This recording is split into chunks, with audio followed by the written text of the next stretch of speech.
The 26th day of the month of August. You're welcome to News Morning here on TV3. I am Enyunam Halika. Let's take a look at our headlines. Concerns of vigilantism in Ghana's politics resurfaces as stakeholders demand stronger enforcement of Act 999.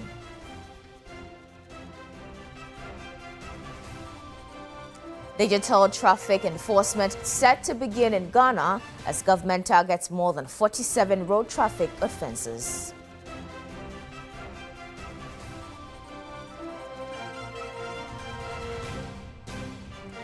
Also, Gold Board bans export of raw gold from Ghana from September 1 this year.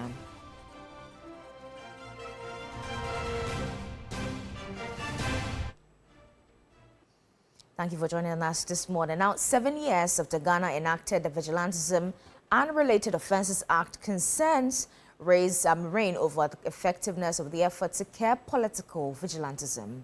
A national policy dialogue in Accra has brought together security agencies, political parties and civil society groups to assess the implementation of Act 999 and find practical ways to prevent political violence ahead of future elections. National Security Coordinator COP Abdul Razak Osman said although the country has recorded relative improvement in election-related security, political vigilantism has not been completely eradicated. He warned that some vigilante groups are re-emerging under new identities, including community security teams and other informal networks, with recruitment and mobilization increasingly taking place online. We must not mistake reduced visibility of these groups as complete eradication. A vigilante group is a vigilante group, regardless of its name, uniform, or publicity. We are very much aware that some groups are rebranding as internal security teams, volunteer task forces, or community security initiatives. Others have dissolved into looser and less visible networks that are more complex to track. But if our ability to track people on social media is anything to go by, a word to a wise is enough. COP Osman called for the depoliticization of enforcement, evidence-based investigations and visible accountability, stressing that the law must be applied fairly and without fear or favor. Executive Director of Election Watch Ghana, Rose Austin, said public confidence in the enforcement of Act 999 remains critical to democratic stability. We must therefore summon the collective political will, institutional courage, and civic responsibility necessary to confront and expunge political vigilantism from our democratic culture. This requires action by all of us. Special Envoy to the Sahel States, Larry Gbevulolate, represented the Chief of Staff, Julius Deborah. Vigilantism is a threat to the entire republic, not just a single political party. Our analysis must therefore place the long-term stability of Ghana above any short-term partisan interests. We must formulate concrete, trackable courses of action in the recommendations that we make for the resilience of our democracy, our security apparatus, the judiciary, political parties, and civil society in the face of the threat. The dialogue is expected to produce concrete and measurable recommendations to strengthen the enforcement of Act 999 and reduce the space for political vigilantism. Let's still stay a little longer on this as security analyst Festus Abuaji has criticized the implementation of Vigilantism and Related Offences Act 2019, arguing that the country's persistent vigilantism problem is not due to a lack of laws but a lack of political will to enforce them. Now, speaking at a national policy dialogue on vigilantism in Accra, he questioned why 7 years after the passage of Act 999, perpetrators of political violence continue to evade accountability. If you look at the sequence of events, the act failed right in the year after it was enacted. Act 999 was not necessary. That's a point that I think my predecessors have made. Now, if we want Act 999 to be relevant, then let's deal with the political actors, i.e., there's, what do you call them, the secretaries or the national chair, I mean, those who hold political offices within the parties. Let's bring them together. The reason why the laws are not working, it's not technical, it's political.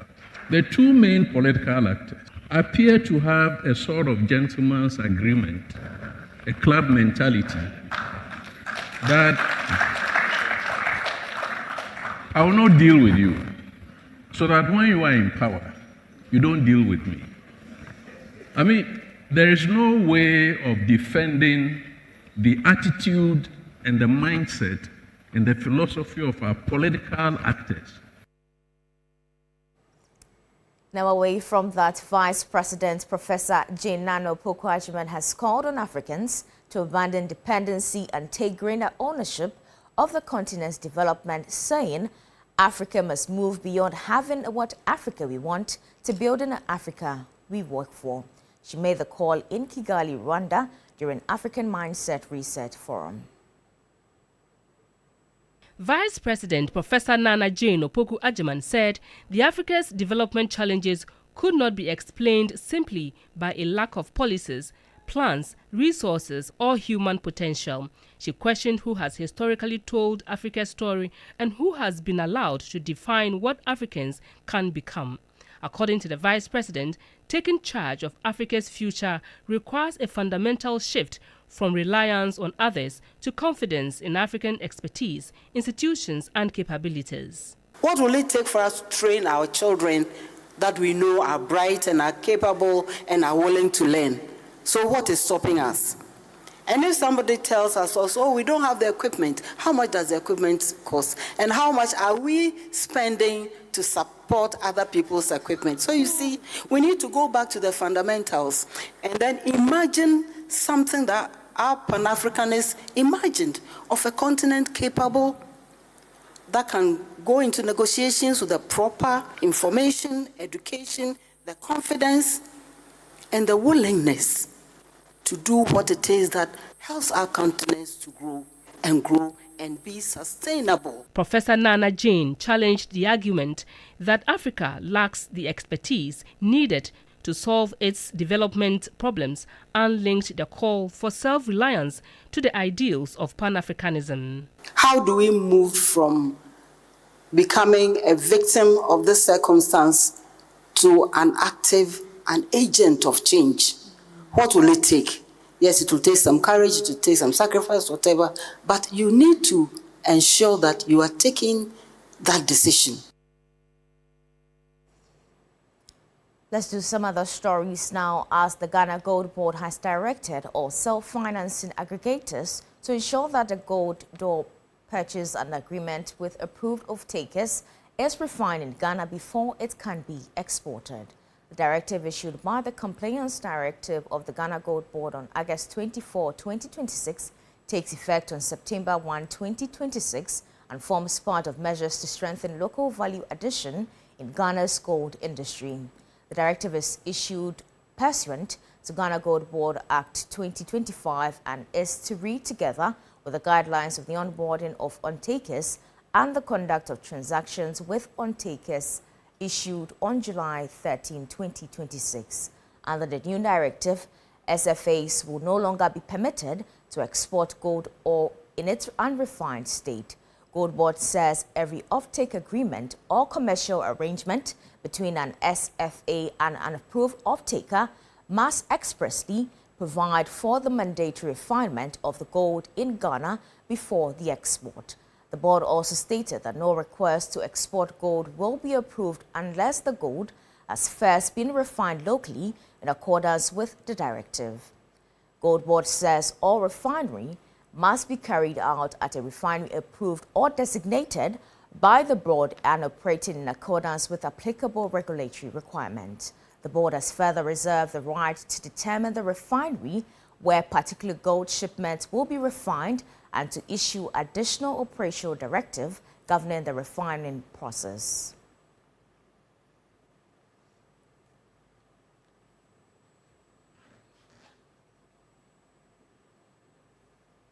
Now to some political stories. The main opposition New Patriotic Party and its flag bearer Dr. Mahamudu Bawumia has thrown their weight behind the calls by the minority in the parliament for the government and the Ghana Gold Board to account for the reported losses of 1.7 billion in gold transaction purchases. The party says reported losses have serious complications for the country's development, including road construction, infrastructure delivery, job creation and efforts to combat illegal mining, popularly known as galamsey. Speaking at a news conference in Accra, the MPP National Youth Organizer Henry Nanabuache criticized the management of Gold Board led by Sami Jemfi and called for answers over the reported losses. How much of this loss came from foreign exchange differentials? We asked. As the cedi and the dollar moved against each other, how much came from the actual prices which Gold Board bought this gold and the prices at which it was later sold? We deserve to know this as well. 3, and what considerations, what judgment, what analysis informed the management decision behind those transactions? We deserve to know. Ghanaians are not asking for favors. They are asking for the truth about their money before it is taken from their pocket a second time to rescue the very institution that lost it initially. Nanabuache said the MPP and its flag bearer Dr. Mahamudu Bawumia fully support the minority's effort to demand accountability from the government and Gold Board. Under the New Patriotic Party, when the NDC were in opposition, through some economic decisions, the Bank of Ghana then, you remember that we were going through some hard times regarding our economy. We lost some 14 million. They branded the Bank of Ghana governor as a criminal. They branded the MPP as group of criminals. They staged several demonstrations. Today, we are talking about $1.7 billion. And indeed, this loss is already accepted. In fact, what they intend to do is to divert your minds. Sami says it is not Gold Board. Bank of Ghana says yes, it is in our books. That is what they are saying. So there's a loss. Henry Nanabuache said the party will back the minority in pursuing all lawful means to obtain answers on the reported losses. We also say this to the minority leader and every member of the caucus. Use every relevant law in the books, every question on the floor of parliament, every committee hearing, every request for document, every order paper, every point of order. Utilize every relevant tool provided by the standing orders in our parliament with confidence. The Speaker of Parliament on Monday, August 24, accepted a motion from the minority NPP caucus over the $1.7 billion loss under the Domestic Gold Purchasing Program, DGPP. Now we're taking you to the courts now, where lawyers for the former National Signals Bureau Director, Kwabena Idubuahene, led by Samuel Atachua, were compelled to proceed with a cross-examination of the prosecution witness after an attempt to halt the trial was dismissed. Samuel Atachua was seeking the court to adjourn the trial pending determination of the review by the Apex Court's decision against the injunction filed by the Ofuasi Iribe Member of Parliament. About 2 citizens having earlier indicated they are not going to participate in the hearing during the legal vacation. You finally showed up today, and your attempt to get the case to be halted pending the determination of Kujoko and Nkrumah's review of the injunction was also dismissed. Tell us your overview of what you felt today. It's very unfortunate that the judge now makes a detour that he will not abide by the repeat application for injunction. Earlier on, he adjourned proceedings when the application for injunction was filed. Now, he's turning around to say that he will not abide by the fact that, the 3 judges should determine the injunction by reversing what single judge did. Was strange to me. The pain of what is this case is that he wants my client to cross-examine the witness. My client is not trained to do that. And I don't want to be seen also to be defying his orders. So that is what has happened. But I believe that it's unfortunate. I thought the judge will respect the fact that the 3 judges should determine the injunction, which was restraining him from continuing with the case. He didn't do that. So in simple terms, does that mean that the decision of the Supreme Court compelled you to come to court today? In fact, it was a decision of the Supreme Court coupled with the fact that Honorable Kojo Nkrumah has repeated his motion before the 3 judges, and I wanted to bring it to his attention. Okay. And that is what I wanted to do. And if you saw what happened, I brought it to his attention that, my Lord, although the first one has been dismissed, there's a repeat application restraining you from continuing with the case. I said no, he won't.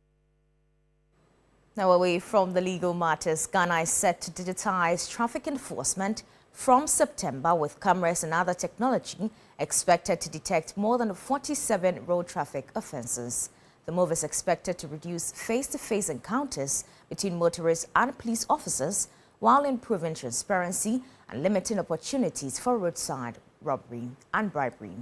Now, there's a report by Noura Mohammed. Motorists in Ghana could soon have fewer face-to-face encounters with police officers on the roads as the government moves to digitize traffic enforcement from September. The Interior Minister Muntaka Mohammed Mubarak says the cameras will be used to detect more than 47 road traffic offences, replacing routine manual checks by personnel of the Motor Traffic and Transport Department. The traffic tech, how it works is that traffic offences are captured on devices. So you cross a red line, you then receive a text message. You cross a red line at Sawam traffic, and at this time, and this is you, show you the evidence, and then show you what to do, how to pay the offence. If you fail to then pay, then now we'll go after you. The system will deploy facial recognition cameras, mobile and in-vehicle cameras, handheld devices, and radar systems to capture suspected violations. Director in charge of research and training at the Police Motor Traffic and Transport Department (MTTD) headquarters, ACP Alexander Obeng says, contrary to popular assumption, the cameras will not take away the duties of police officers. It's a new system that is coming. And it's good that it came up at this time when we are enhancing public sensitization on it and awareness creation. There are many that will be handling the devices up after training. There are many in situ at roadsides. And that's why the law even requires that when the driver is on the road, he should always remember his or her license number, isn't it? So the police will only require your license number. Just go on your routine, but know that processing will continue. At the Central Control Room, police officers will review the footage and confirm an offence before an electronic notice is sent to the motorists detailing the violation, applicable penalty, and the process to follow. But how effective and feasible can this be? Executive Director at the Bureau of Public Safety, Dr. Nana Yao Akwada, weighs in. It's something that is being done in other jurisdictions. So it's doable. Even in some African countries, it's happening there. So we should be able to do same. If you roll out a system that, look, today, with my number plate, someone is able to identify who I am, is able to identify where I live, probably able to identify my spouse, right? Now, what is the data protection and access control around this data that the government is going to collect and make it accessible to a group of people? Government believes reducing direct contact between motorists and police officers will also limit opportunities for roadside bribery and improve transparency in traffic enforcement. Noura Mohammed, TV3 News, Accra. Let's move on to some other stories now, as the Public Utilities Regulatory Commission is calling for significant improvement in the establishment of the Ghana National Gas Company. Now, the high-level tour of the facility in the Western region, where regulators gained some first-hand insight into the infrastructure need to sustain the national grid. Now, this is a report by Irama Smith. The tour of the Takrady distribution station at Abuazi was more than a routine inspection. With Ghana's thermal power plants relying heavily on gas, the PURC is scrutinizing the company's capacity to meet rising demand. PURC Executive Secretary Dr. Shafiq Suleiman emphasized that while reliability comes at a cost, the long-term benefits of investment would ultimately lower the overall cost of generation. He also praised the company's recent financial trajectory, urging management to maintain profitability while scaling up operations. So whatever is required in terms of third-party proliferation of the infrastructure needs to be looked at and protected, because we know Ghana Gas is the sole infrastructure operator in Ghana. They are not supposed to share that with any third parties, and we are building the capacity of Ghana Gas as a nation to ensure that they have all the needed manpower, the needed knowledge, and then we are also expanding the infrastructure, encouraging them to invest more in the infrastructure so that they can be able to sustain the energy sector of Ghana. Chief Executive Judith Ajoba-Blay stated that the company is already moving to reinvest its profit into efficiency and reliability, also disclosed of a key project on the horizon, being the construction of a third compressor unit, which she says will provide critical redundancy for the system. But for a gas processing operation, you always have to create redundancy so that when one breaks down, you have. So in that quest, we are almost close to starting the construction of our third compressor. I think we've told you that before, and it's very close. Hopefully by the end of September, we will come and announce that we have begun or cut short for construction of the third compressor to create that redundancy needed for efficient operations. Yeah. And we are ready to expand for the use of gas for industry and for power generation. The STOA serves as a precursor to what is expected to be a critical tariff review process. As Ghana Gas makes its case for adjustment to support the expansion, the PURC is balancing the need for investment against the imperative to keep power affordable for consumers. Irama Smith, TV3 News, Western Region.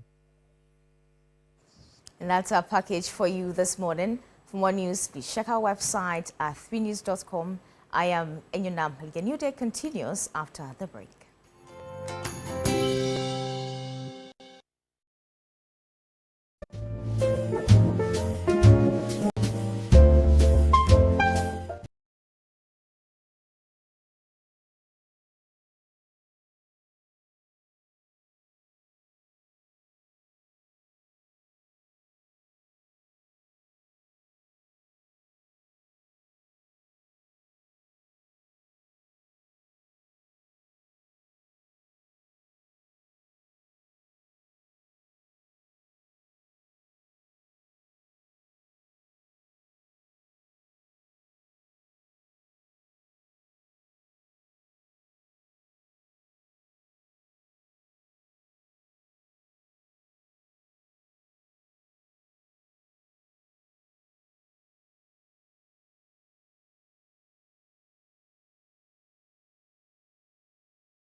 Were you trained by a military man or something? No, my dad was your in the dad, military. Yes. Your dad was.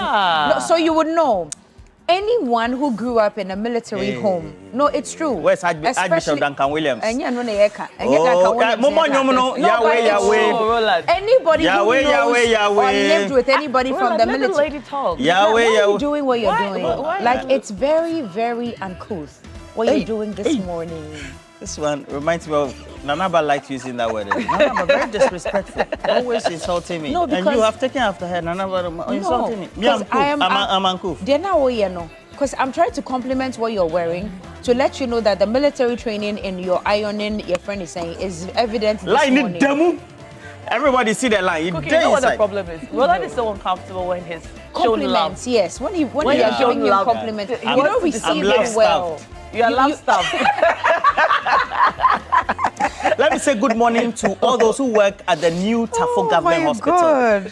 There's a great friend of mine who works there, Aaron Brasso. And Aaron Brasso, the last time I visited the new Tafo Government Hall, I told you that you people, the way the emergency things, we need to get to the Minister of Health so that you get more of facilities to be able to cater for issues at the new Tafo Government Hospital. And that said, all of you work there. The in charge, Lily Wilson. Good morning to you, new Tafo Government Hospital. Lily Wilson, Samuel Ejakun, Dede Mabel, all of you doing great work at the new government hospital. That's a new Tafo Government Hospital. A great friend of mine wants to be the women's organizer again for the Central Town constituency, Yvette Amafa Gbava.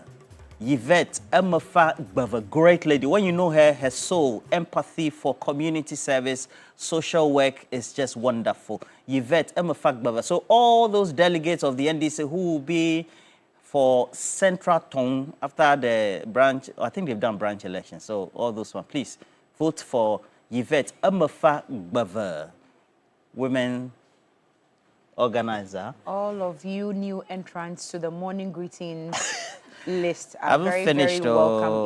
You are not even done. Yeah. You are very welcome to Roland's list. Oh. It's getting long by the day, but some old ones are also, you know, Daniel Kwamiamo, I used to work with him at the Jospon Group. Jospon Group of company. Daniel, he's an auditor. You. Ewode means what? You, eh? You, eh? Oh, Ewo. Chale, they said vigilantism is creeping in indirectly. Yes. Creeping in. And the National Security Coordinator, as well as a number of security experts, including Colonel Festus Abuaje retired, and Richard Kumado, raised key concerns. And I think that we have to discuss that. So yesterday, Shadrach got in touch, and so we need to discuss that. And I wasn't surprised. You remember post-2017 when we had a judge in Kumasi attacked, and we all looked on. And then also when we had the Ayawaso West Wargon by-election, and that violence took place, I was right in the middle, including a number of people as well. And I saw the atrocities. Look, we need to nip this in the bud. We should let the security take its course and not have all these party vigilantes and all those gangs. We need to discuss that today. And is it true that there's a gentleman's agreement that if NDC is in power, they will not prosecute the MPP vigilante groups, and when MPP is also in power, they will also not prosecute the NDC vigilante groups? All of that we need to take a look at this morning, because it's been part of I don't know about that, but we need to discuss that. It's been part of the discussion as well, so we need to take a look at that. Well, I was curious to learn about the act. There's actually an act called Vigilantism-Related Offences Act 2019. Which, Anti-vigilante. Yeah, Vigilantism and Related Offences Act 2019. So it was passed about 7 years ago, and its implementation and its enforcement has been called to question. Like we've said many, many times, the laws that are supposed to regulate all aspects of our being as Ghanaians, we have them. The question has always been that of enforcement, and whether or not we have the will as a people and the political will to be able to ensure that what's on the books is translated into action. So we'll get into that. But yesterday also, we had some very disturbing news from the Ashanti region. When the Ashanti Regional Minister, Dr. Frank Amakwohene, spoke about Galamsey. So apparently, abandoned Galamsey pits are still claiming lives. He counted about 23 people. 23 people, including 11 children. Yes. Who have fallen into Galamsey pits and died. Abandoned Galamsey pits and died. And some of them, some of the bodies are still unrecovered. 4 of them, yeah. yes, unrecovered. As we speak. As at yet, yes. As we speak. Very troubling numbers. When I first heard, I thought it had happened at once, like 23 people had fallen in. But it's over time. But it still does not take away the fact that it's very troubling news that while we fight the menace of Galamsey and its repercussions on our environment, our health, our economy, we're now having to deal with, even when the Galamsey at a particular site has ended and they've moved, the abandoned pits are still claiming lives. There's no reclamation here. It's a loop that doesn't seem to end at any point. So we're going to get into that during the show today. Hopefully, we'll be able to speak to the regional minister of the Ashanti region, Dr. Frank Amakwohene, to give us further insights into this. He put this out yesterday, and I think the information is still trickling in, and we'll bring you more as we go. But we're still in the month of August. It was Kashami filter. Kashami filter, Shami natural. Ni akenye no kunye some duku festival ko hu. Oh, that was last weekend. Hey. No, Agbena. Then it's not easy. Oh. Yeah, it's a lot of activities. Okay. I think most people just know about Pashimo, but we don't know about all the many other things that happen. So there's Chaluati festival now. And Chaluati has also ended. Oh, okay. Yes. And the Duku one too is also ended. Yes, that one has also ended. Both male and female wear the Duku, and then they... Yes, and they do processions. And, you know, it's a street procession. But why do all the men like dancing as women? I want to understand. I started seeing that when I was a child. Oh, you know, so when I was a little girl, I would go and stand by the roadside to watch the processions. And then I would see men wearing their wives' bras, and it was just for fun. It was to just evoke laughter. Right. It was to make people laugh. Okay. Because, you know, Hawaii is a time for joy. Right. So in addition to the music and dancing that you see, they do other things that will just make people laugh. Okay. So even the women will sometimes wear very outrageous makeup. They'll put very loud makeup, you know, very loud, exaggerated, just to make people laugh. So that is why you may see some men dressed up as women. Dancing like women and all and of that. oftentimes they dress up as particular women. So you know that during Homo, one thing that we do is tell our leaders what they have done wrong during the year. It's custom. So during this time, you can say anything to any leader in the community and you will not get into trouble for it. You can say but in a comic way. No. So it is a time to call their attention to the things they have done wrong. Okay. And it's also a time to compliment them for the things they have done right. So during this time, you must be honest. You must not lie about things. So you mustn't say your MP did this and that when they actually didn't do it. But if they've actually done it, we create music to chastise them or draw their attention to it. Now, even in their dressing, sometimes if there's a prominent market woman or a woman we know and we want to draw her attention to something, sometimes we'll dress up like her. So it is either to praise, to ridicule, to chastise, but it's always for a reason. There's always a reason behind those female outfits you see on men. And these men are very respectable men in the society. I remember as a child, I recognized a pharmacist. Those who were dressing like that when you were a child? Well, I noticed this as a child. Today, they don't look responsible. Yes, so we have to put their statement into perspective. It's very easy to think that they don't look responsible when you see them like that. But let this season pass and you see them. They're pharmacists, they're doctors, they're teachers. They're respectable people in the community. You will be shocked. We'll observe. We'll keep observing because these days, from what we see, especially on TikTok, like Roland said. Oh, you mean that's what you're asking about? Yes. I thought you were asking about those who dress up as women during the festival. That's what I'm saying. And these are some of the people we see on social media. There's a spillage. So from what the people you see on social media dress like, I think that's what they do all year round. Those ones we see them. That's the one I'm talking about. Yeah, that's the one I'm talking about. Okay, better perspective now. But these days, during the homo, they are the people who are dressing like with the women. That's why I'm asking. And then they also get a lot of coverage. Yes, and all their dance moves are like women. And, you know,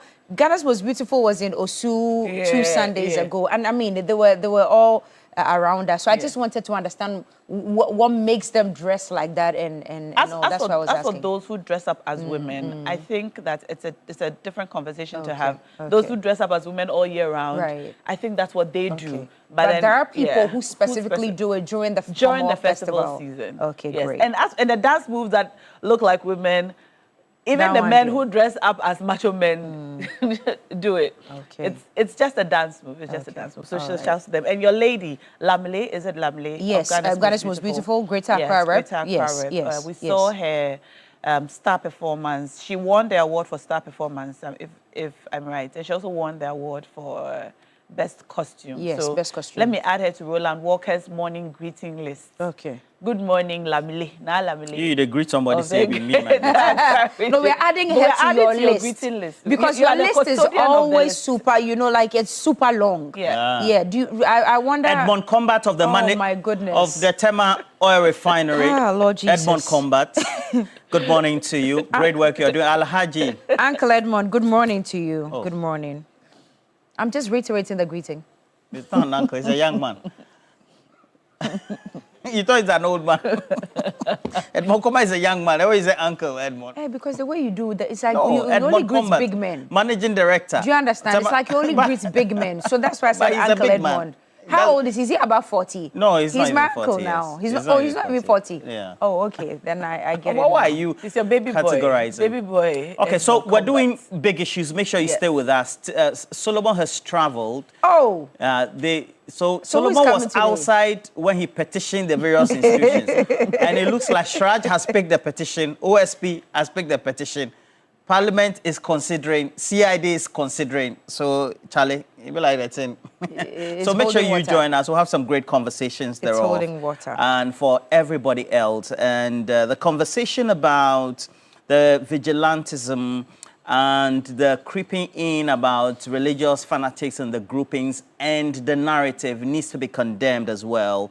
And so I have Sheikh Abubakar Ali Napar, who then says that we need to live as one people as well. But please join us this morning. We're going to have some great conversation this morning, and it's up next.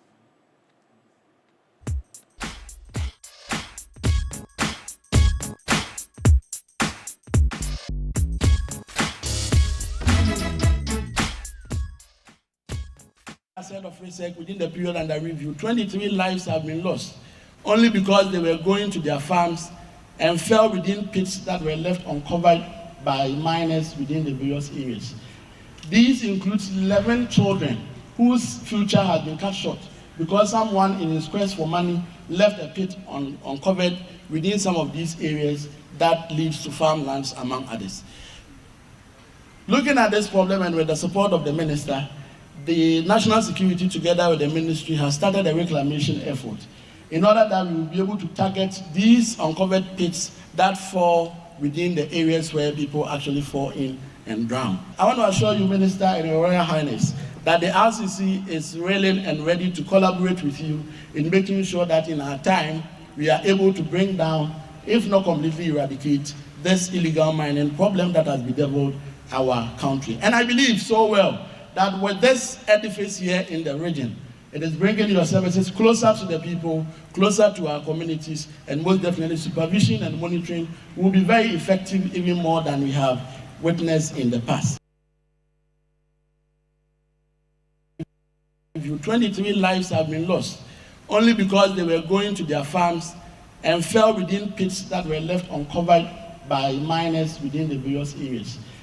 These include 11 children whose future has been cut short because someone in his quest for money left a pit uncovered within some of these areas that leads to farmlands, among others. Right, welcome back. And all that the Ashanti Regional Minister was saying is on the back of the reports we received from NADMO, reportedly that 23 deaths from abandoned Galamsey pits in the region described the situation as a major humanitarian challenge. And just last week, residents of Nweneso number 1 and neighboring communities in the Etwima Kwanuma were publicly demanding urgent reclamation of abandoned pits, saying they remained dangerous to children and farmers. And just as the Ashanti Regional Minister reiterated, we've lost 23 people in total, but 11 of them are children and 4 of them are currently not found. Roland Walker is by the dashboard to bring us up to speed with some of the numbers for the year 2026. Yeah, and the numbers are quite scary, particularly as highlighting only the 23. Perhaps people then will have the perception that it's just an incident, or these incidents are just isolated. Because if you take a look at what the breakdown of those NADMO statistics are, particularly within the period of January this year to about August, we've had incidents of deaths ranging between 54, 25 to this year as well. The incident of deaths or the fatalities ranging from 54 to 56 deaths subsequently. And the thing is that we have the fatalities or the deceased verified, they have been identified, and the incident point as well. And these numbers exclude a disputed incident within the Bogoso-Prestea area. Now, you would find that for many of the times, traditionally, before we had the coming in of the chamfines, as well as the other Chinese-made machinery that now have become the means by which individuals, as well as those small-scale miners, are undertaking illegal mining or galamsey. They used to dig pits beneath the earth. And so you'll find that even in communities, they'll have pits, and they'll use some sort of ropes as well as tied wirings, etc., to be able to track themselves with lighting beneath the earth in those pits. Now, we've had a number of those pits collapsing as well, and in all, following those incidents of the pit collapsing, 39 deaths were recorded. And some of them just fell in, you know, they just caved in as it is. And then also, some of them also fell into the pits. They had been abandoned, no more galamsey activity taking place, and then 39 people just fell into those abandoned pits and they died, 39 of them. In Obuasi, it's quite interesting. There were armed clashes between illegal miners and security forces. And in those incidents, not one time, we had between 7 to 9 people dying. And so those deaths were recorded. Now, when you come in relation to what analysis we're doing for the period August 2025, on the 6th of August, a military helicopter crashed, and we know the incident, 8 people died, and so that's been part of the fatality so far. And then we had abandoned pit cave-ins as well. 23 people died in the Ashanti region, and the sad part was that 11 of these deceased persons were children. So 11 children also just fell in those abandoned pits and they died. In the disputed Bogoso-Prestea area, there was an incident. The figures are still being confirmed.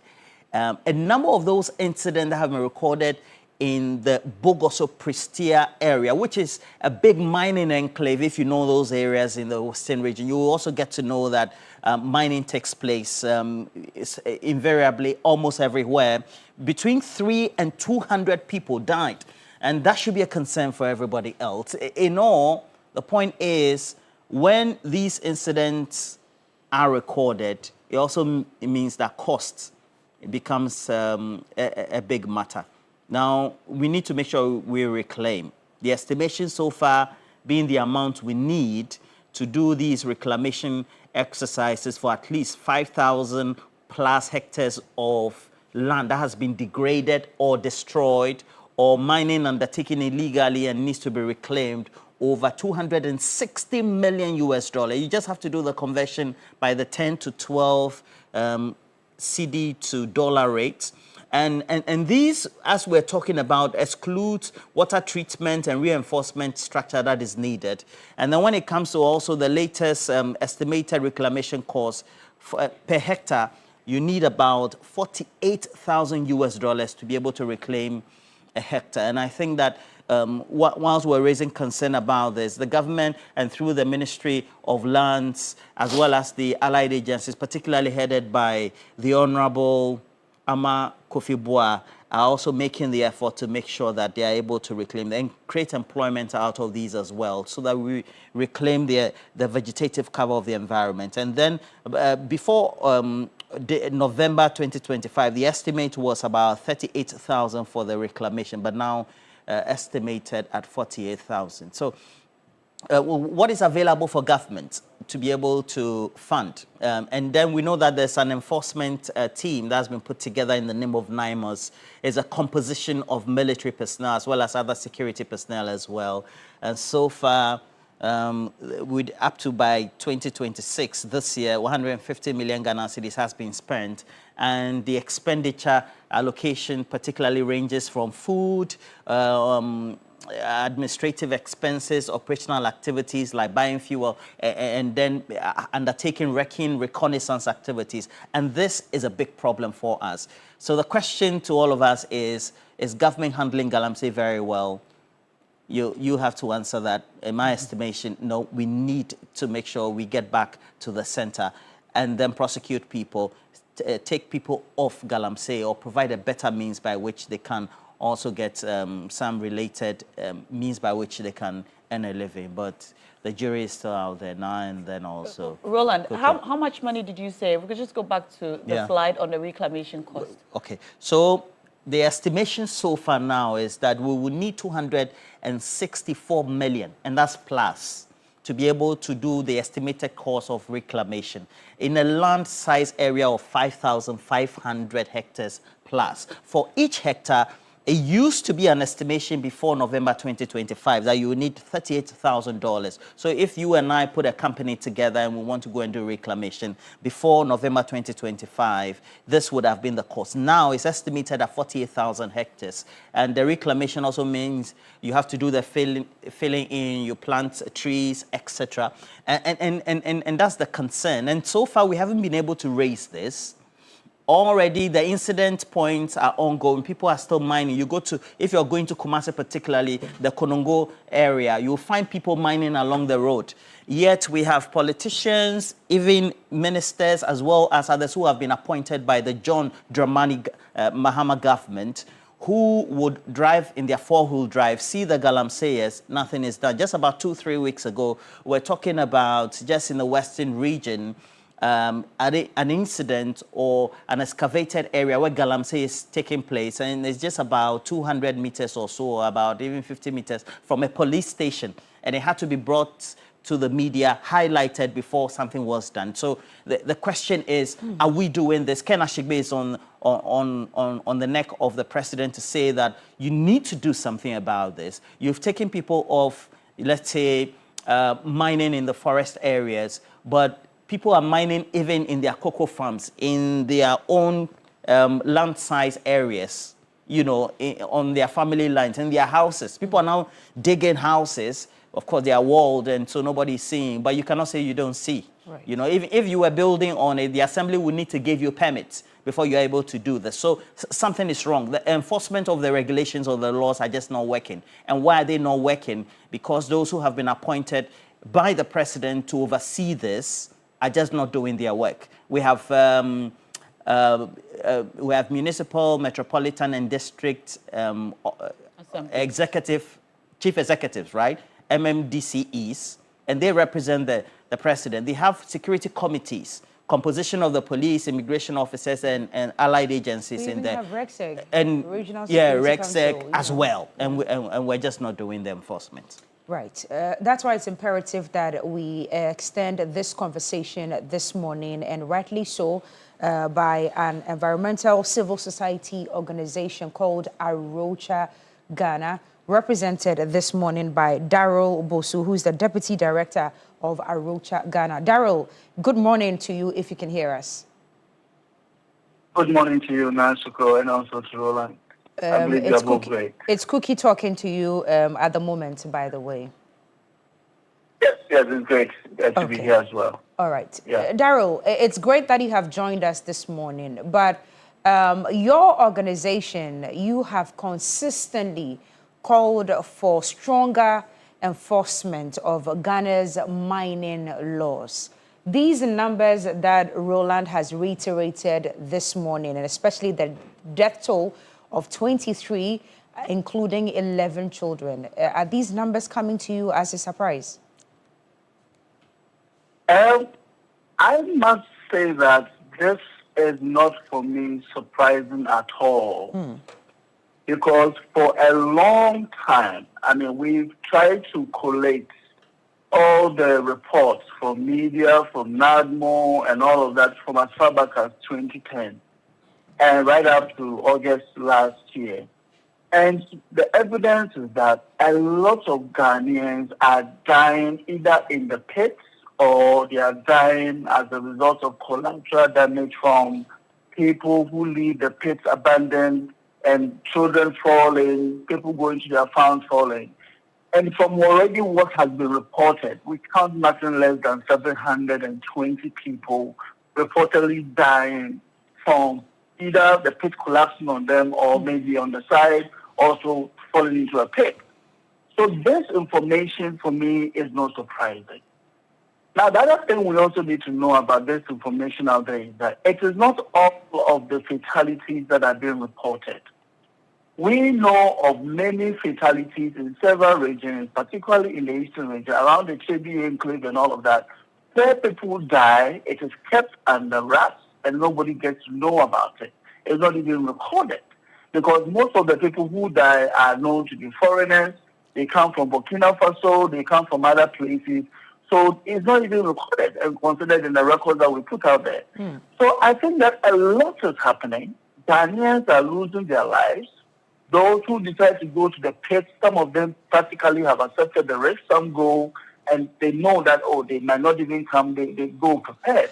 But there are those who are not part of this illegal activities, who just want to have access to their farms, want to have access to water, want to enjoy the environmental space around them, and they found themselves caught up in this web of impunity that the miners are leaving behind. So I think that the state has consistently ignored the dimensions of bricks that Galamsey is presenting to us. I think we should go beyond discussing the economic benefit. I don't even want to talk about that anymore because if you look at the other implications, the cost to our health, the cost to our water bodies, the cost to our environment, and the associated fatalities and health risks from the mining activity, I don't think that we have any justification to even be glorifying how much we make out of the gold. And this tells you, and from the report, this information you're giving in terms of 23 people dying, children, and all of that, it's actually the reality of the impunity, the neglect, and the kind of recklessness the state has associated when it comes to treating the issues of Galamsey. Anytime we say Galamsey is an existential threat, this is exactly what we mean.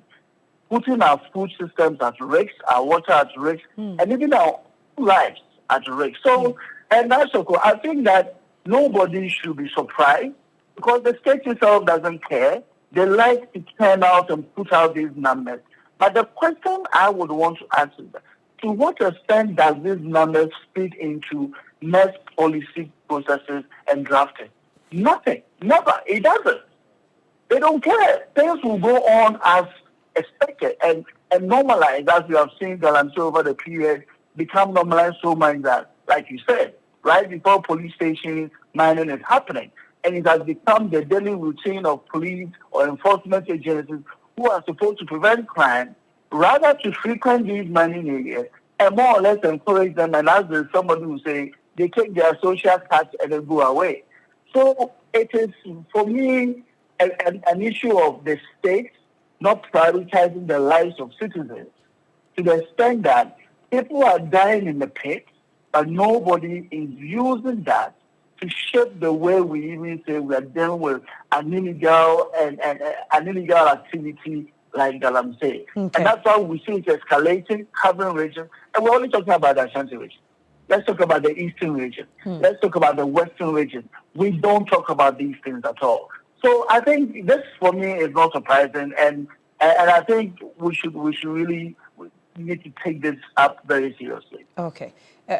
Please hold on for us, Daryl, as we join Zambaga Rufai Samino, Director of Communications for the Ministry of Lands, to this conversation. But I'm told that we are trying to raise him on the telephone lines. But before we do, my next question to you, Daryl, would be this.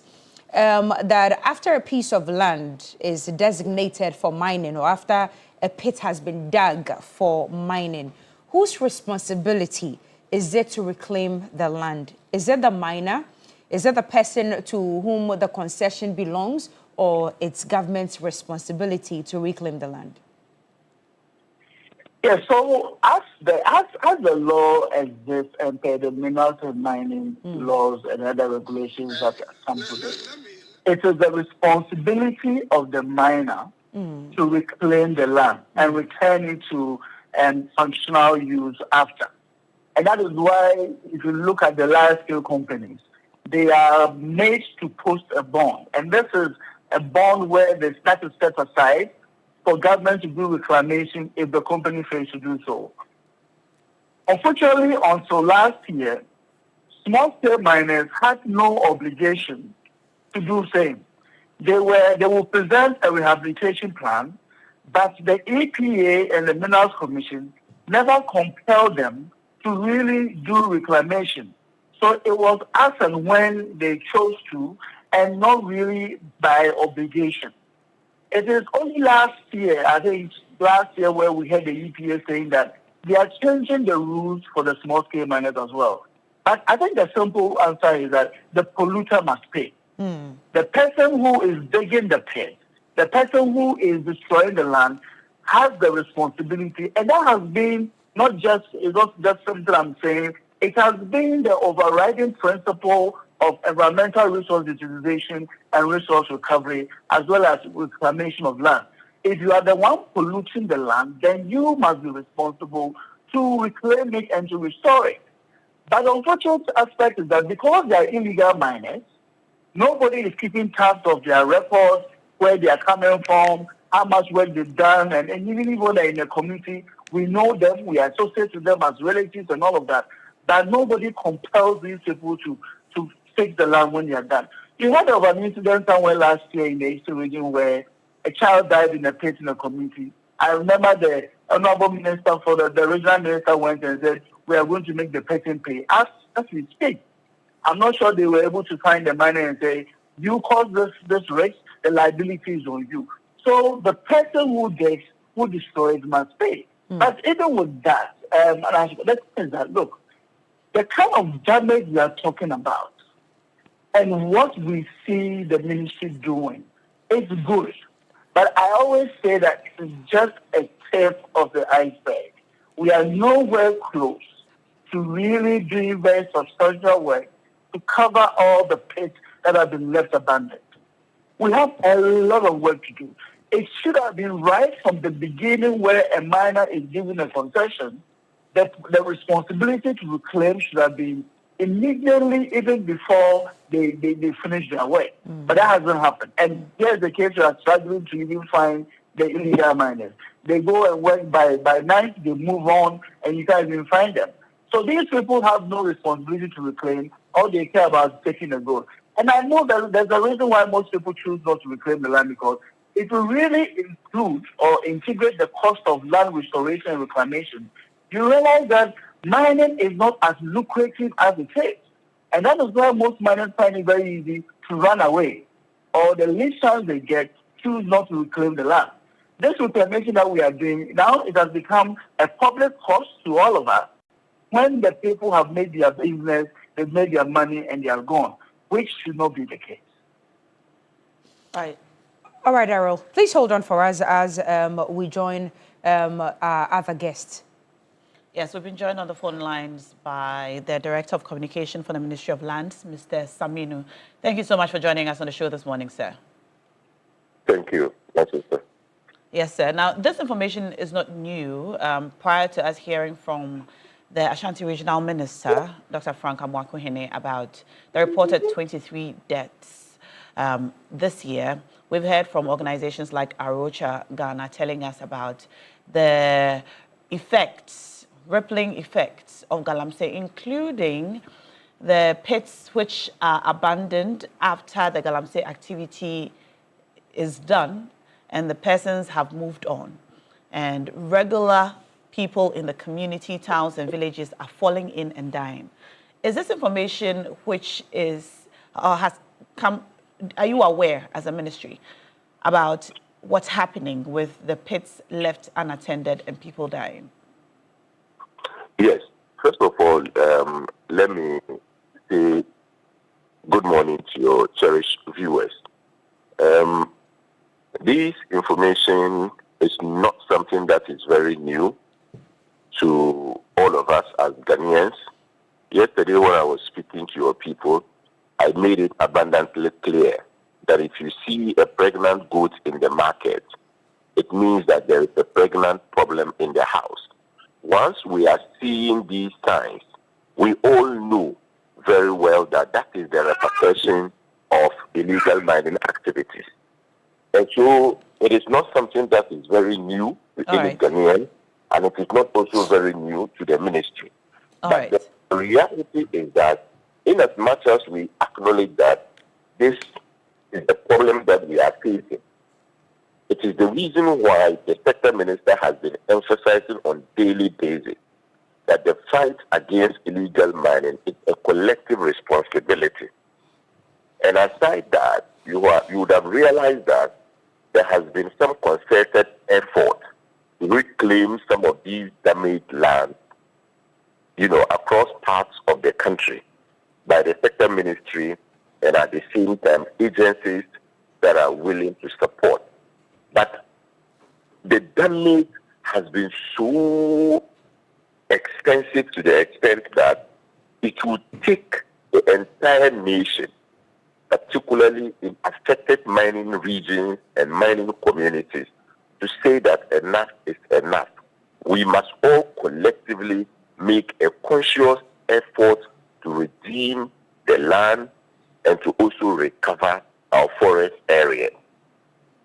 Can you tell us specifically the steps you are taking towards reclaiming some of these lands?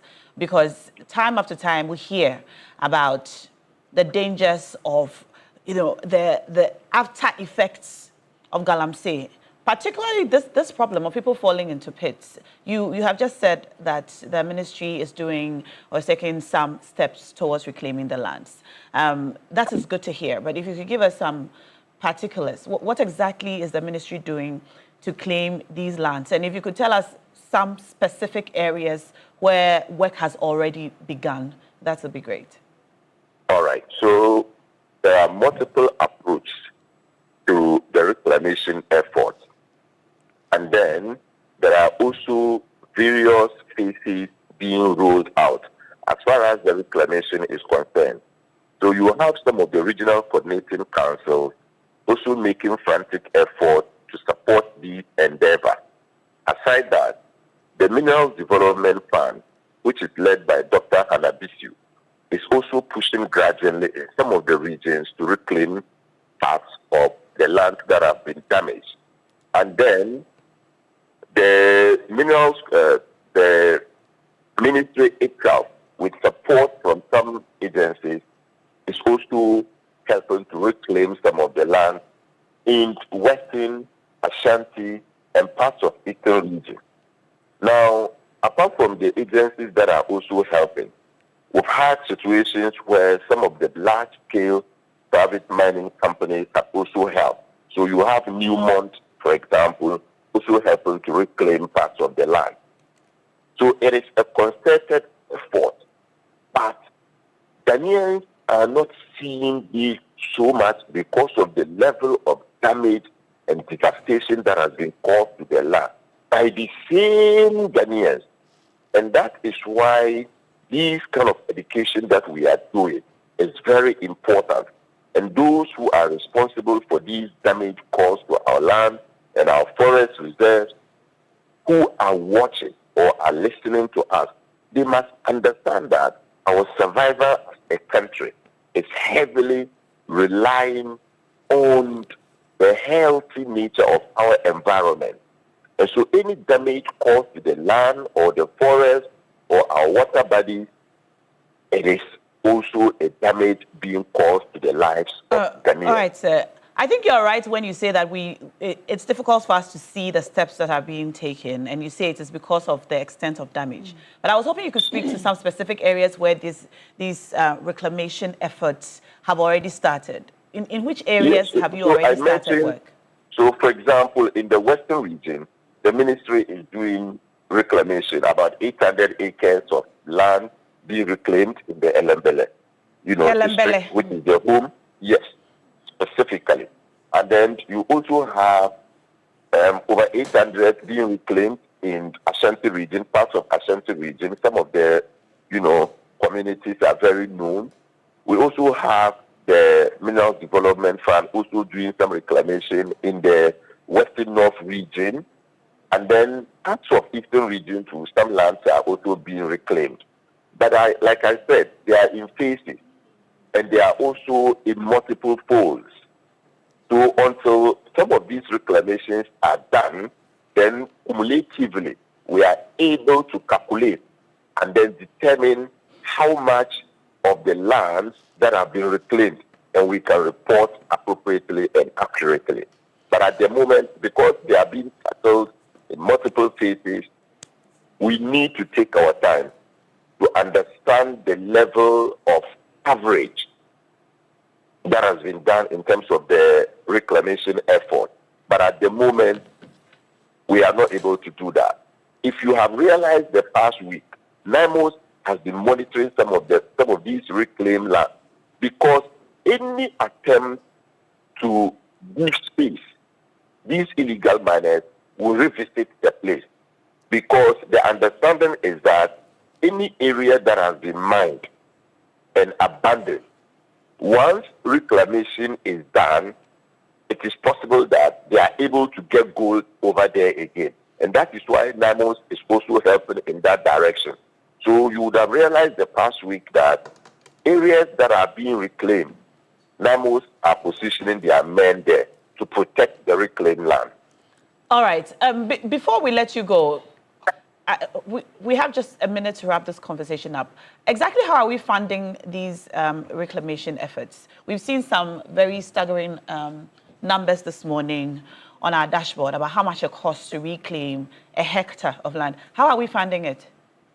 So, Minerals Development Fund, the mandate is through infrastructure development within the sector.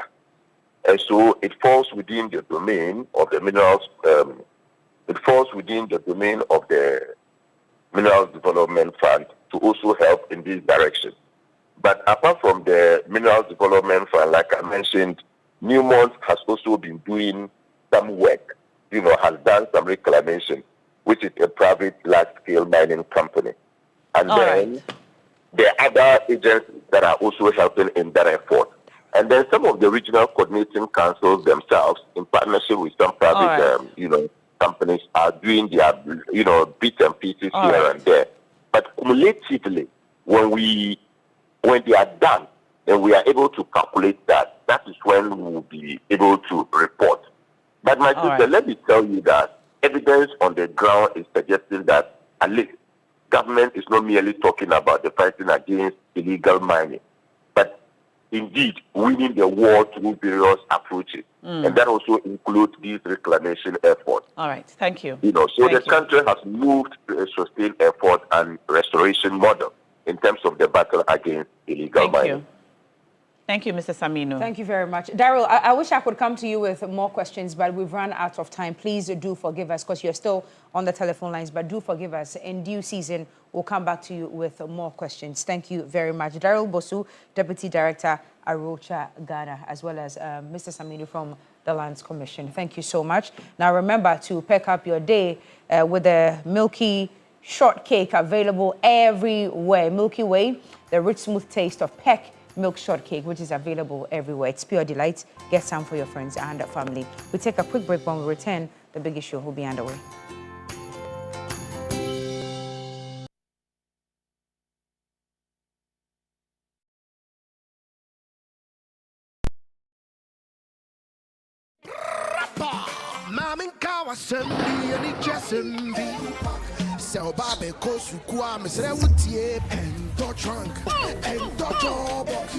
This is the old way. Let me show you a new and a better way. EduPack. EduPack? Yes, EduPack. A GS-approved and supported initiative for all first-year students going to SHS by Prospectus Ghana Limited. Now you don't need to go to the market. All your trunks, mattresses, pillows, including plastic chalkboards, are all waiting for your child at the school. Note, all our wooden chalkboards are being changed to plastic ones to avoid bed bugs. Just register, and on your opening day, carry your small belongings, provisions, into a small bag and go to your school. You can also register by dialing *713*821# following the prompts, or you can visit www.edupackgh.com and tap register. You can also register at any ADB branch near you at a very affordable price. EduPack, approved and supported by GS. Hey, so mommy, who is going to do my wedding?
very educative enough, just particularly knowing that for abandoned pits and areas which have been mined, whether legally or illegally, we've had particularly individuals falling into pits.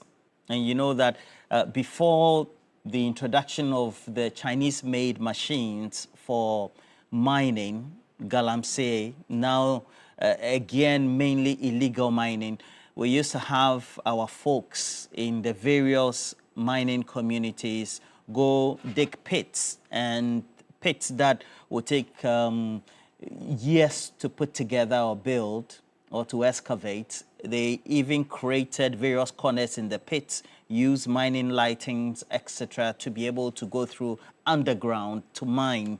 And subsequently, we've had over the last few years, if not decades, the introduction of the surface mining illegally, and now we have individuals now falling into those pits. Big concern. You know, as we have the deaths now recorded, as we took you through, it also means that we need to put all the matters into perspective and ask the questions like we did. The government's commitment towards mining, and Ken Ashigbe, the rest of the media coalition, and everybody else in civil society raising questions about that commitment and what needs to be done. And I made examples. You're going to Kumasi, around the Konongo area, you'll find that mining is being undertaken on the side. You have all these big politicians in their four-wheel drives just looking on, and many of them are appointees who should be cracking the whip. Even beyond them, as visitors, we have various appointees who have been appointed to manage the various metropolitan municipal areas, and then district as well, and even more importantly, the regions. They have security committees, they head them, they coordinate, and they look on. Something is wrong, right? The commitment to fight galamsey is just not apt or to the optimum. And despite the effort of the Minister for Lands, we still have the various individuals who have been appointed not doing what is right to make sure we have everything going well. Simon Perez, you're based in Tema, you're celebrating your birthday. Happy birthday to you, Simon Perez. We also know that a number of activities are ongoing. Yesterday, we have individuals who will be vying for national position of the MPP, going to pick up their nomination forms. And you know, there's usually a lot of bars or razzmatazz that tends to accompany that. This morning, by 10 a.m., I believe 9 a.m., up to about 11, we're going to have one of the lead individuals who has been supported across the rank and file, at least for some of those who tend to represent the MPP, Boache Ejako, going to file his nomination form to make way for his chairmanship bid. Okay, so rather it's the filing of the nomination forms.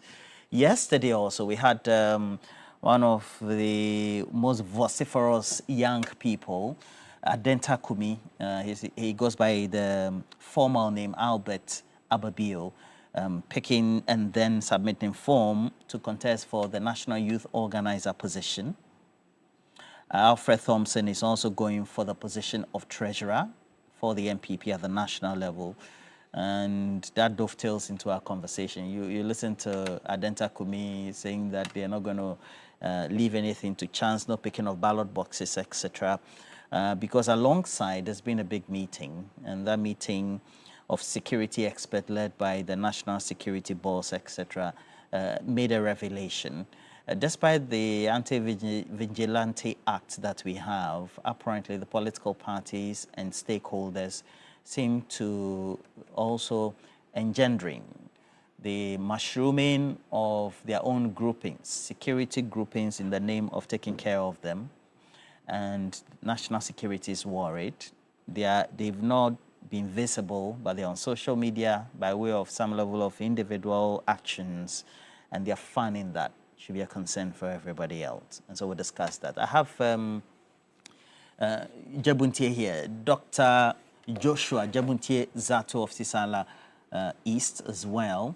and the Africa Policy Lens, also of the University of Ghana. He's right here. Good morning to you, Jebuntie. Good morning, Roland. Good morning to see you. Good to see you. Yes, Good yes. to see This you. morning, there's a story coming from some journalists in the Upper West. Apparently, students who were supposed to participate in the sports festival taking part in Accra could not participate. Oh, why? Lack of money, lack of funding. Are they a group or they're coming from one school? No, like the Upper West team. And so I'm reading it from some sports journalists in the region, and I think that it's unfair because I wasn't a sportsman, but if somebody is a sportsman, we should be able to help them to achieve their skills. We should be able to help them. And if you know how these regional teams are formed, usually they compete throughout the whole year until finally they summon a team. And I hear the team was actually in camp, and then this has happened. I hope and pray that it's not too late, that we can still get them to come and participate in the sports festival. So whoever is in charge, please. And also, I also appeal to the people, the policymakers who in the region, if you have the resources and the ability to help these kids, let's help and make sure that they come and participate in the... So they're supposed to come and participate in the games in Accra? Yes, yes. Okay. I think it's happening in Pram or somewhere. Yes, yes. Okay, that's possible. Yeah, yes. So, and that there's confusion. Either the football team has come, others cannot come, others, or they are saying that some should go back, others should come. Either way, the sports journalists put it down to the lack of what? Funding. Yeah. So I hope that the people responsible can help to make sure that they are not left Great. out. Not only Black Stars in the rest. Exactly. We need to make sure that These young kids. people who are interested in sports also get their due as well. And then I have Hamza Sohiyini. He is a lawyer by profession, practices the trade. He's also an entrepreneur. Good morning to you, Hamza Sohiyini, alongside being a politician. Good morning. I'm not an entrepreneur. Okay, he's not an entrepreneur. I apologize Good morning to you, and good morning to my brother, Dr. Zato, and of course our production team and our cherished viewers out there. Okay. We'll also be joined by Kingsley Ofosun Tiamwa. He's with the MPP's communication team, but Adib Sani, a security person, also will be joining us. And now let's take a watch. The National Security Boss raising these concerns. We must not mistake reduced visibility of these groups as complete eradication. A vigilante group is a vigilante group, regardless of its name, uniform, or publicity. We are very much aware that some groups are rebranding as internal security teams, volunteer task forces, or community security initiatives. Others have dissolved into looser and less visible networks that are more complex to track. But if our ability to track people on social media is anything to go by, a word to a wise is enough. Again, mobilization has moved online on social media, encrypted chats, local disputes, private security arrangements, or other informal channels. So vigilante groups still existing underground, raising concerns. And already many of you, Agongo Roja, I see you as well, Michael Chikata, Awal Mohammed, Gideon Alale, I also see you, Nania also has joined us. Neo Dati Mills is watching us from Finland. Prince Nania York is a great guy. Obrimpon Kaba, Samuel Kati. Solo is out of town, so he's not joining us. He also says that he will not do stream. If he has the opportunity, he will. He's out of town for some business as well. So it should be a concern.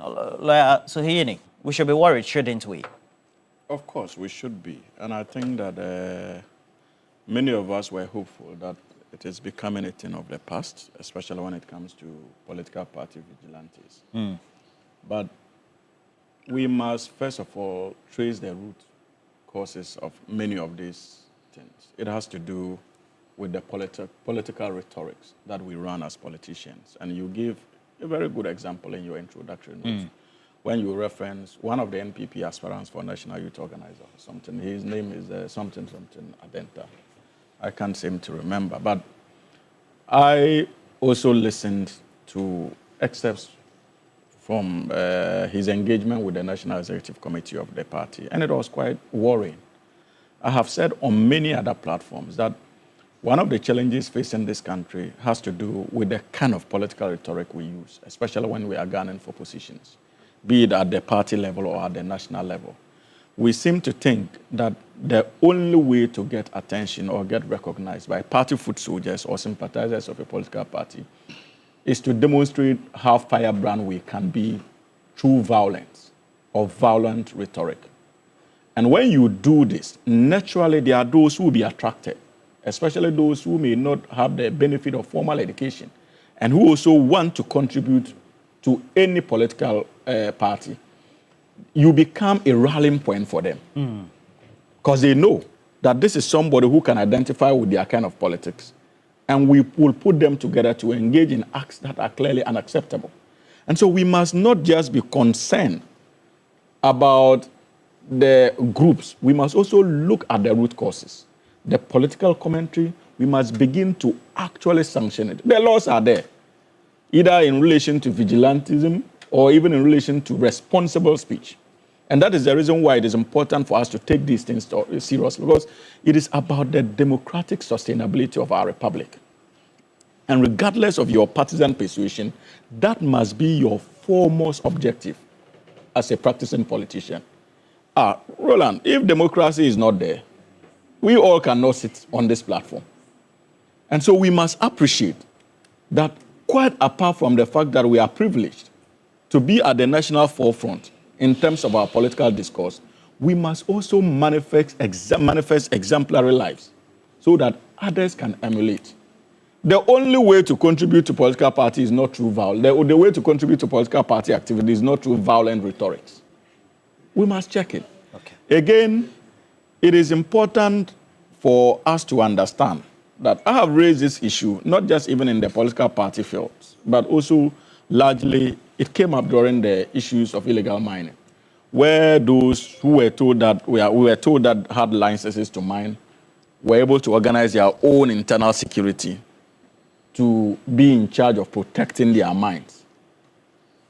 And many of us raised the red flags that if the state is granting licenses to people to mine, the responsibility of security must necessarily be on the state as well, so that you forestall the implications of the so-called companies taking the security of the protection of their mines into their own hands. Because those they are going to recruit are not going to be police officers or military men. They are going to be people out there that they will train under the guise of private security and put firearms in their hands. And if care is not taken, when they veer off and begin doing issues of illegal mining, it becomes extremely difficult for you to control it. And so it is not just within the fold of politics. Even if you look at the fold of commerce, especially in the mining industry, it is coming up strongly. And I'm glad that the National Security Coordinator appears to be on the job. He knows what is happening. The transformations that are taking place, he appears to be abreast with the transitions as far as vigilantism is concerned. But this is not just a job for the National Security Coordinator alone to do. It is a collective responsibility. Those of us who communicate for party, we must demonstrate some level of sensitivity in terms of our commentary. Those of us who are gunning to lead political parties must indicate strongly that political relevance is not one rooted in violent political rhetorics. It can be rooted in deep intellectual capability. It can be rooted in sexy principles that people can identify you with. It must be rooted in love for Ghana, not simply on violent political rhetoric. As for the vigilantism, it is not peculiar to one political party, I must confess. In one way or the other, all political parties have had some kind of relationship with it. The NDC has since moved on. Other parties, I believe, are also struggling to move on. But if they are not careful, violent commentary, like I earlier on indicated, is one that will take them back. Because we saw it, Roland, and I think that I'll conclude on this note. We witnessed it in the past, where documents were released prior to 2016 general election, that people were attempting to assault on the pillars of our democracy. We saw all manner of vigilante groups in 2016 when we thought that we're almost done with it. And to the extent that victory was secured at the back of that, they can be forgiven to think that they can still continue on that tangent. And so it is important as a republic that we begin to deal with these issues decisively. And I only hope and pray that when the National Security Coordinator and his outfit, if they begin acting, it will not be given political branding.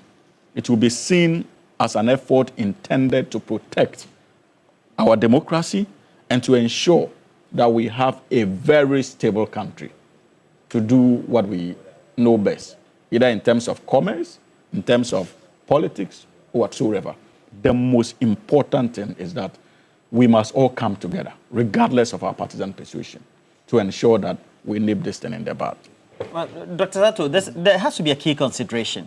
Why will individuals, we've seen NDC MPP double in this. Now, there's even the dimension of the mining, the illegal mining areas also coming in, where those who tend to manage theirs. Is it a breakdown in trust for the security apparatus, or is rather the inability of the security apparatus to clamp down? Thank you. Before that, if you don't mind, I'll just give an update on what I said. The sports people. Yes. Apparently, the district, they competed in June, so they selected their teams, the regional team to come to Accra. The team camped in Wa, and I'm just told that we were told yesterday that they couldn't go with lack of money, so they sent. We were told 62 out of the 177 could go, so the rest were told to go back home. Oh. And that the competition takes place tomorrow. So. And the rest are not here? No. So they yesterday go home, and they are supposed to participate in football, volleyball, netball, athletics, basketball, all the other things. So that is the state of it now. So once again, I'm pleading with everybody concerned. Those that have been sent home, it's such a big disappointment that they try to get them home. It's good for them. Okay. Thank you for that. Yes. But yes, look, if you remember, Roland, you and I were here when Kenel Boa, the former NEMO's guy, told us that on their way to a Galamsey site, they were shot at, and that the amount of weaponry, the power, the force that was coming to them was so much so that the Ghana Armed Forces under the command of a colonel had to retreat. They had to retreat. You remember that? Yes. They had to. So which we had even the MP or the Sinafu South. I want you to, that thing still is seed in my mind because it tells of a story that if the commander of, if a colonel of the Ghana Armed Forces with his men had to retreat from far coming inside, then I told you that it was dangerous. What is happening is that, and I'm saying this, I want to link the two. We've been told, again, and there's documentary evidence that almost all the people are behind Galamsey are powerful men and women in this society. That almost all these people are strongly connected politically. Remember the report that went to Parliament saying that there was powerful MPs that were also participating. And Hamza made a point that linked it. These people need security to protect their concessions, to what they have. They don't go to the police. They don't go to the Ghana Armed Forces. Where do they get the guns? Where do they get the power to protect them? They go to people. I don't know whether you understand the network. So if you can't go to the police, you can't go to the army, then you have to buy pump guns, you have to buy weapons for your own security to protect your concession. Now, these are men that you've now trained, armed to the teeth to protect your What happens when that concession closes? What do? They already have guns, they already know how to shoot, they know how to kill. What do? Secondly, if you are a powerful political exposed person, I would say, and you are contesting for parliament, and you have this concern, you have this men, it's not as if they are not switches. Not like a switch you can just switch. Okay, only take care of my Galamsey. And no, they are going to be people, your people. They are going to protect you on the campaign platform at the coalition centers. So I want you to see the link. So National Security Coordinator, yes, please. If you are serious about this, and if you want to do this, that is where you start. The blatant disregard and the naked and explicit way Galamsey is done is the biggest threat to our internal security today, not political vigilantism. I'm just being honest. If you are serious about internal security and democracy in this country today, look no further than the Galamsey site. We are told some of them are foreigners. We are told some of them, and they are all armed. They are all armed to the teeth. Though it's not as if after the Galamsey assignment, they will simply walk to a police station and hand over the weapon, right? No. It's not as if when they get the money, everything, because then they get the money, they have to also protect themselves from other people. That underground of Galamsey becomes the feed. So Galamsey is not only killing us through our food, the Galamsey is not only killing us through our fish, Galamsey is not only killing us by destroying our rivers and forests, it's also directly killing us and to kill us through bullets. So that is what I'm saying, that Mr. National Security Coordinator, yes, he's my uncle. He's a Salaman from Gulu. So, and also Hamza's in-law. So that's why he didn't say big like that. Please, there is a way to deal with this. Start somewhere. And the place to start is what? Is to try to retrieve these weapons from Galamsey sites. If you don't do that, whatever you are saying becomes just mere rhetoric. Mere rhetoric? Mere rhetoric, because where would those guns go? There's a question I asked that we're looking on, even the politically exposed persons, particularly when they're in the opposition, that's when they tend to, you know, and so when they come to power, then they try to mainstream them into national security. It's been going on for I think 1.5 decades now. Is it because there's a distrust in the national security establishment, particularly if they are in opposition or they feel that they are in these isolated, before we're coming in with these subjective matters of Galamsey incidents? There are two types, and I think we can understand type. One type is somebody contesting for parliament. He gets some boys around him to help him campaign.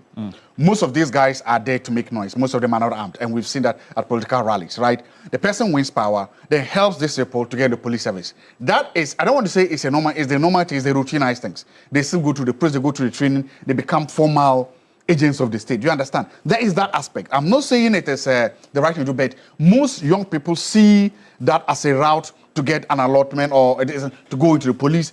That happens. And at the end of the day, the thing, let me say the good thing about that is that they come under a formal structured system. Yes. It doesn't matter which politicians send you to Ghana Police Service. You are going to respond to the chain, the command and structure. Command and control. It doesn't matter which politician took you to the Ghana Armed Forces. You're going to respond to the command and structure. So they can control you, and they're not going to give you a gun. You understand? That is there. So for me, that part, it becomes sometimes that is how some people, except from poor places, people who don't have connections and networks, that may only become the only way by which they get into some of these services to take care of their families. I am not entirely against that, even though I wish that they would have to do that. My point then becomes, the reason is that when people are operating in the darkness, like these people operate in the open glare, we see them, right? You see them, or you can say that, okay, this way the guys running, following Mr. Sohoyene, these are his boys, he's helped them to their system. So we know, we can make that. But the guys in the bush, we don't know them. The guys in the bush, we don't know. And those guys in the bush, their allegiance is not directly to the state.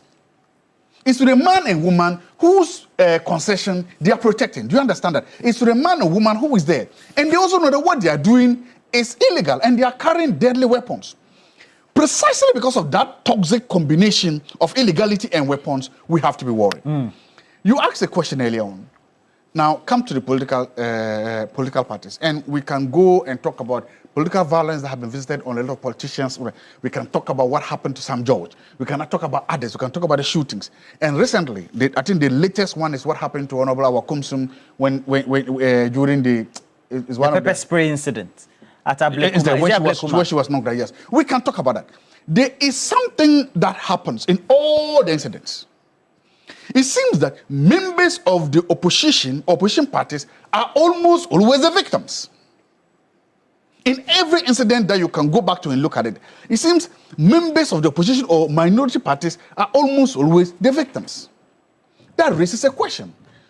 How come and why do we make opposition parties feel so, should I say, insecure or feel so difficult that they had to do this or they are always at the receiving end? Why?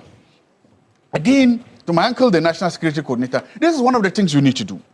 You need to then sit and say, how come that we make political parties, opposition political parties in our country, in this democracy, feel so unsafe and feel so insecure that they can't go to the state, that they have to look for alternative ways to try to protect themselves. Look, as I was talking about, yes, you can hear them. You can hear people vying for offices saying that, look, if you vote for me, I will help to protect your vote in the ballot box. I will help to provide security at the coalition centers. Why do they have to do that? Why do you make a political party or another political party feel that they lost the elections because they did not have security at the coalition center? When you push people to do this, then that is why I'm saying that we spend a lot of money, huge sums of money for elections. Our security agents have built capacity, or they should have built enough capacity to deal with elections. They also know the hotspots. So why do we still make opposition parties feel this vulnerable? Because I'm saying this because today you are in position, and today you are in government. If you are in government and you think that I don't care, I'm in power now, tomorrow you'll be in opposition. Yesterday the NPP was in power. NDC was the one complaining, right? They were the one complaining about these things, about this stress and about this thing. If you laughed at their woes, today you are in their shoe. And the thing about bullets is, and the thing about violence is that it knows nobody. You can be sitting or somewhere minding your own business, the bullet will find you, the violence will find you. So for me, let's not make political activities that violent.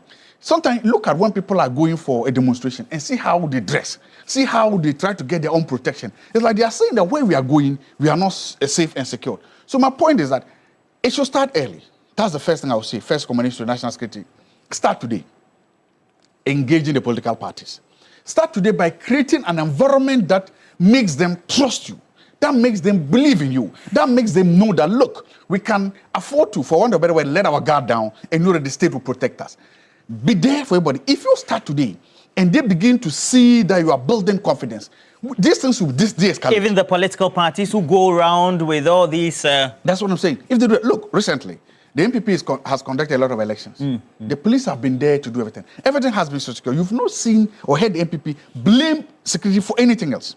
That's a good start. The NDC is yet to start with their constituency and others. You will see that. Now, my point is that it's a good place. So the National Security Coordinator can set up a desk in his office specifically for political dialogue on critical national security violence. Let them, just like the IPAC meets intermittently, let these people meet. Both political parties can bring some people of high repute that they can meet. And you can then, in that case, you are creating not a back channel, not a window, but a front channel to the excellence of national security. To then say that if you have any concerns about any of the operatives, you can directly come to us. And I promise you, if the national security architecture begins to do that, then you are building confidence with the opposition parties. Then you are letting people know that we've got you. You don't need to try to get yourself. I think that is how we begin to de-escalate. When violence starts, it knows nobody. And we need to do everything possible to make sure that we create a political environment where we can jaw, we can compete with ideas, we can do anything better. And every day, we can go and vote and go back home safely with no injuries. Today, you've spoken like a full political security expert. Kudos to you. Because there are a number of individuals who seem to agree with you. I see Ikuyamu Abuati, who says that what you're saying is true.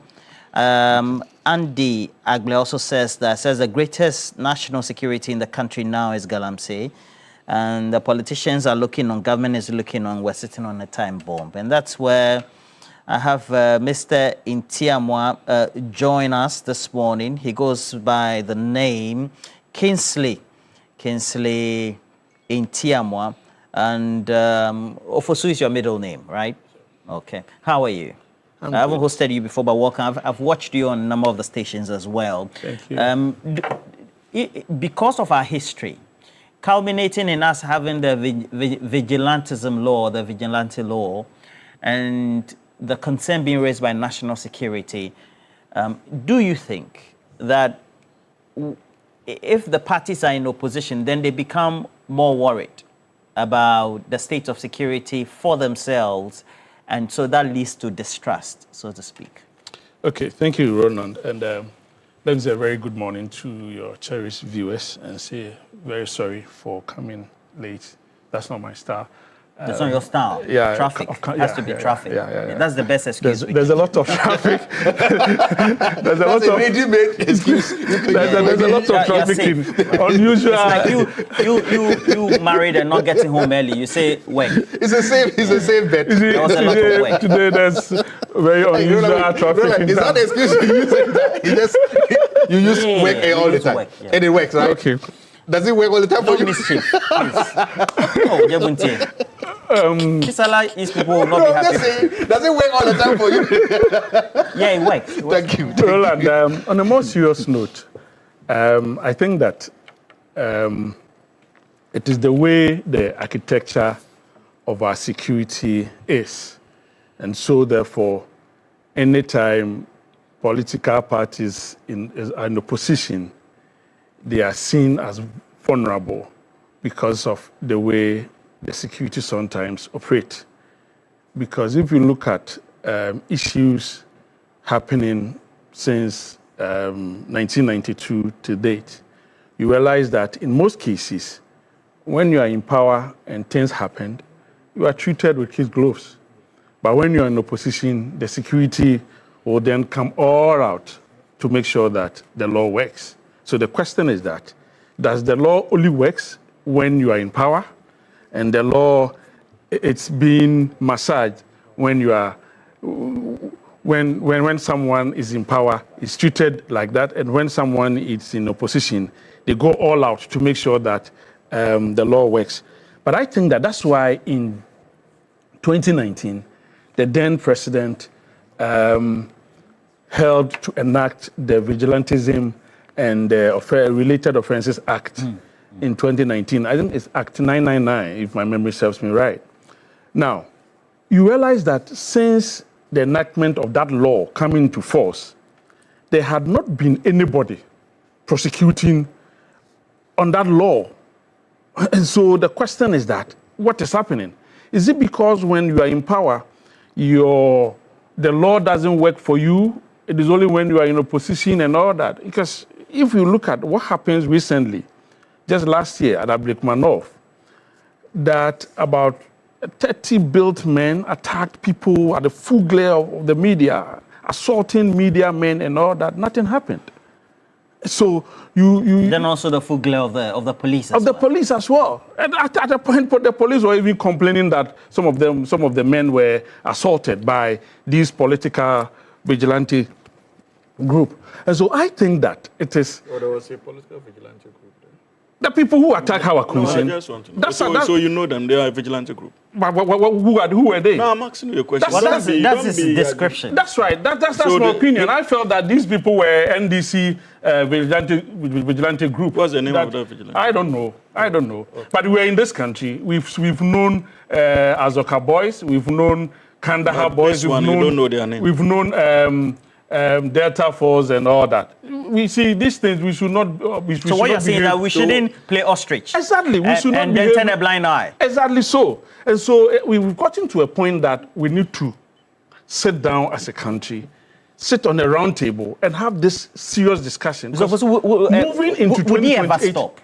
It can. Why not?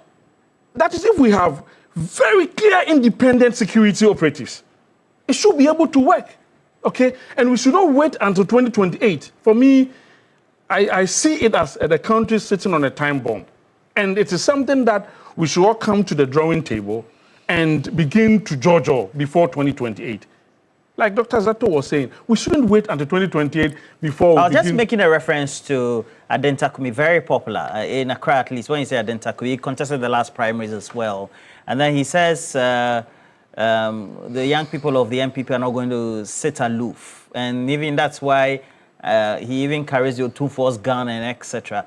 And you tie that in with the observations and the concrete reports by national security that even though we don't seem to have an amalgamation or well-noted, coordinated bodies, you have individuals who display some of these bravado on social media.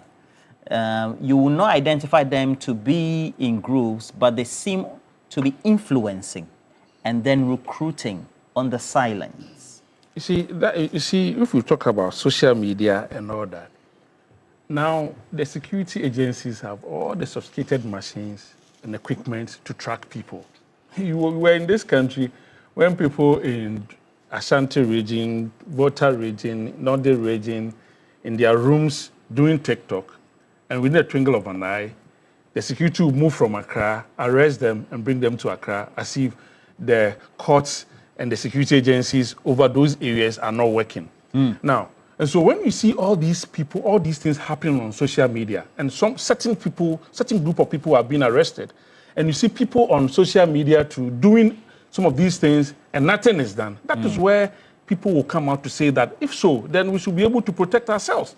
And so that's why we are saying that we should have an independent security agency where Hamza will feel secure going to them, where Dr. Zato will feel secure going to them, where Kingsley will feel that when I go, I'll be treated the same way Hamza will be treated, although his party is in government. When I'm in opposition, I'll be treated the same way Hamza will be treated. When that is done, that way everybody will be okay to work with the security agencies. So that is why we are saying that as a country, we've gotten to a point that the law that was enacted in 2019, we all have to sit at the round table and look at how we can operationalize that law. We can let the law work for everybody. Okay? When we see that equity is done to everybody, that way we will all be okay.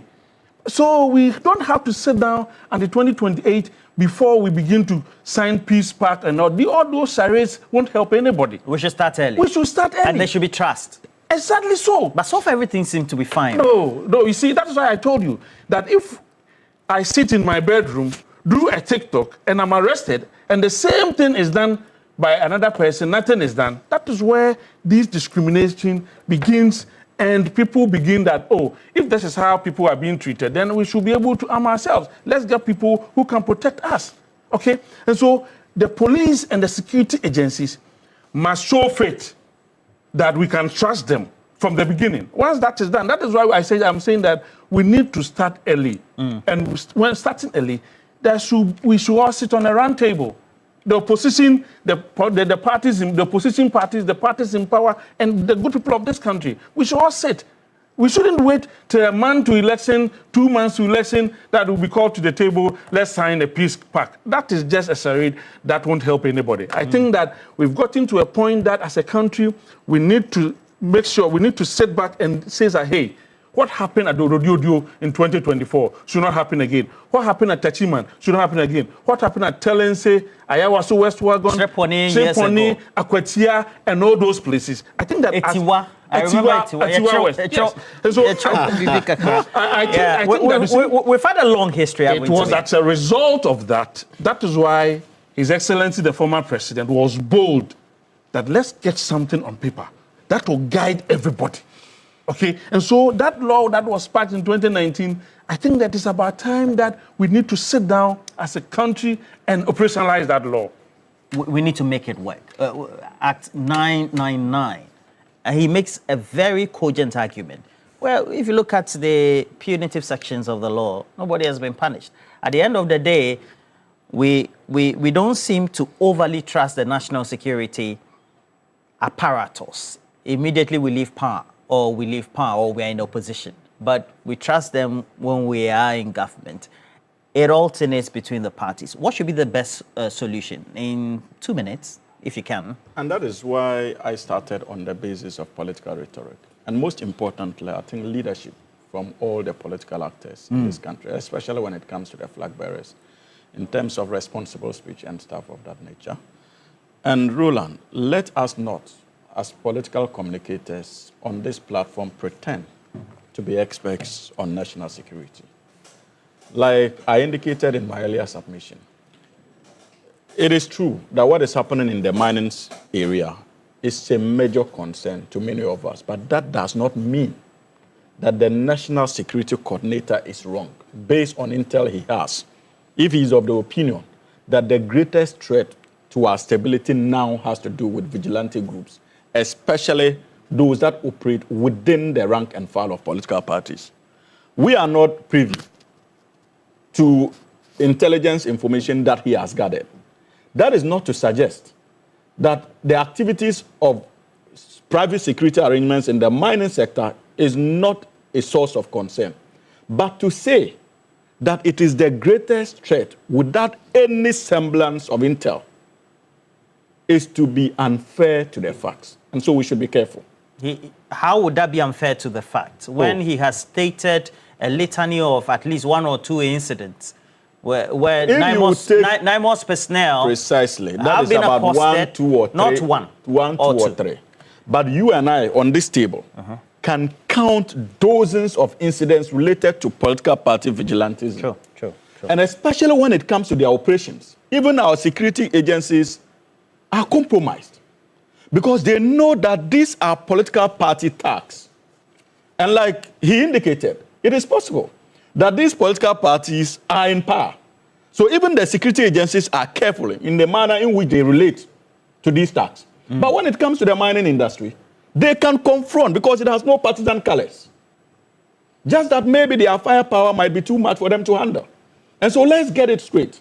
It is not accurate to say that the greatest threat, as far as Intel is concerned, has to do with what is happening in the mining sector. It is a major concern. It is something that national security already is working on.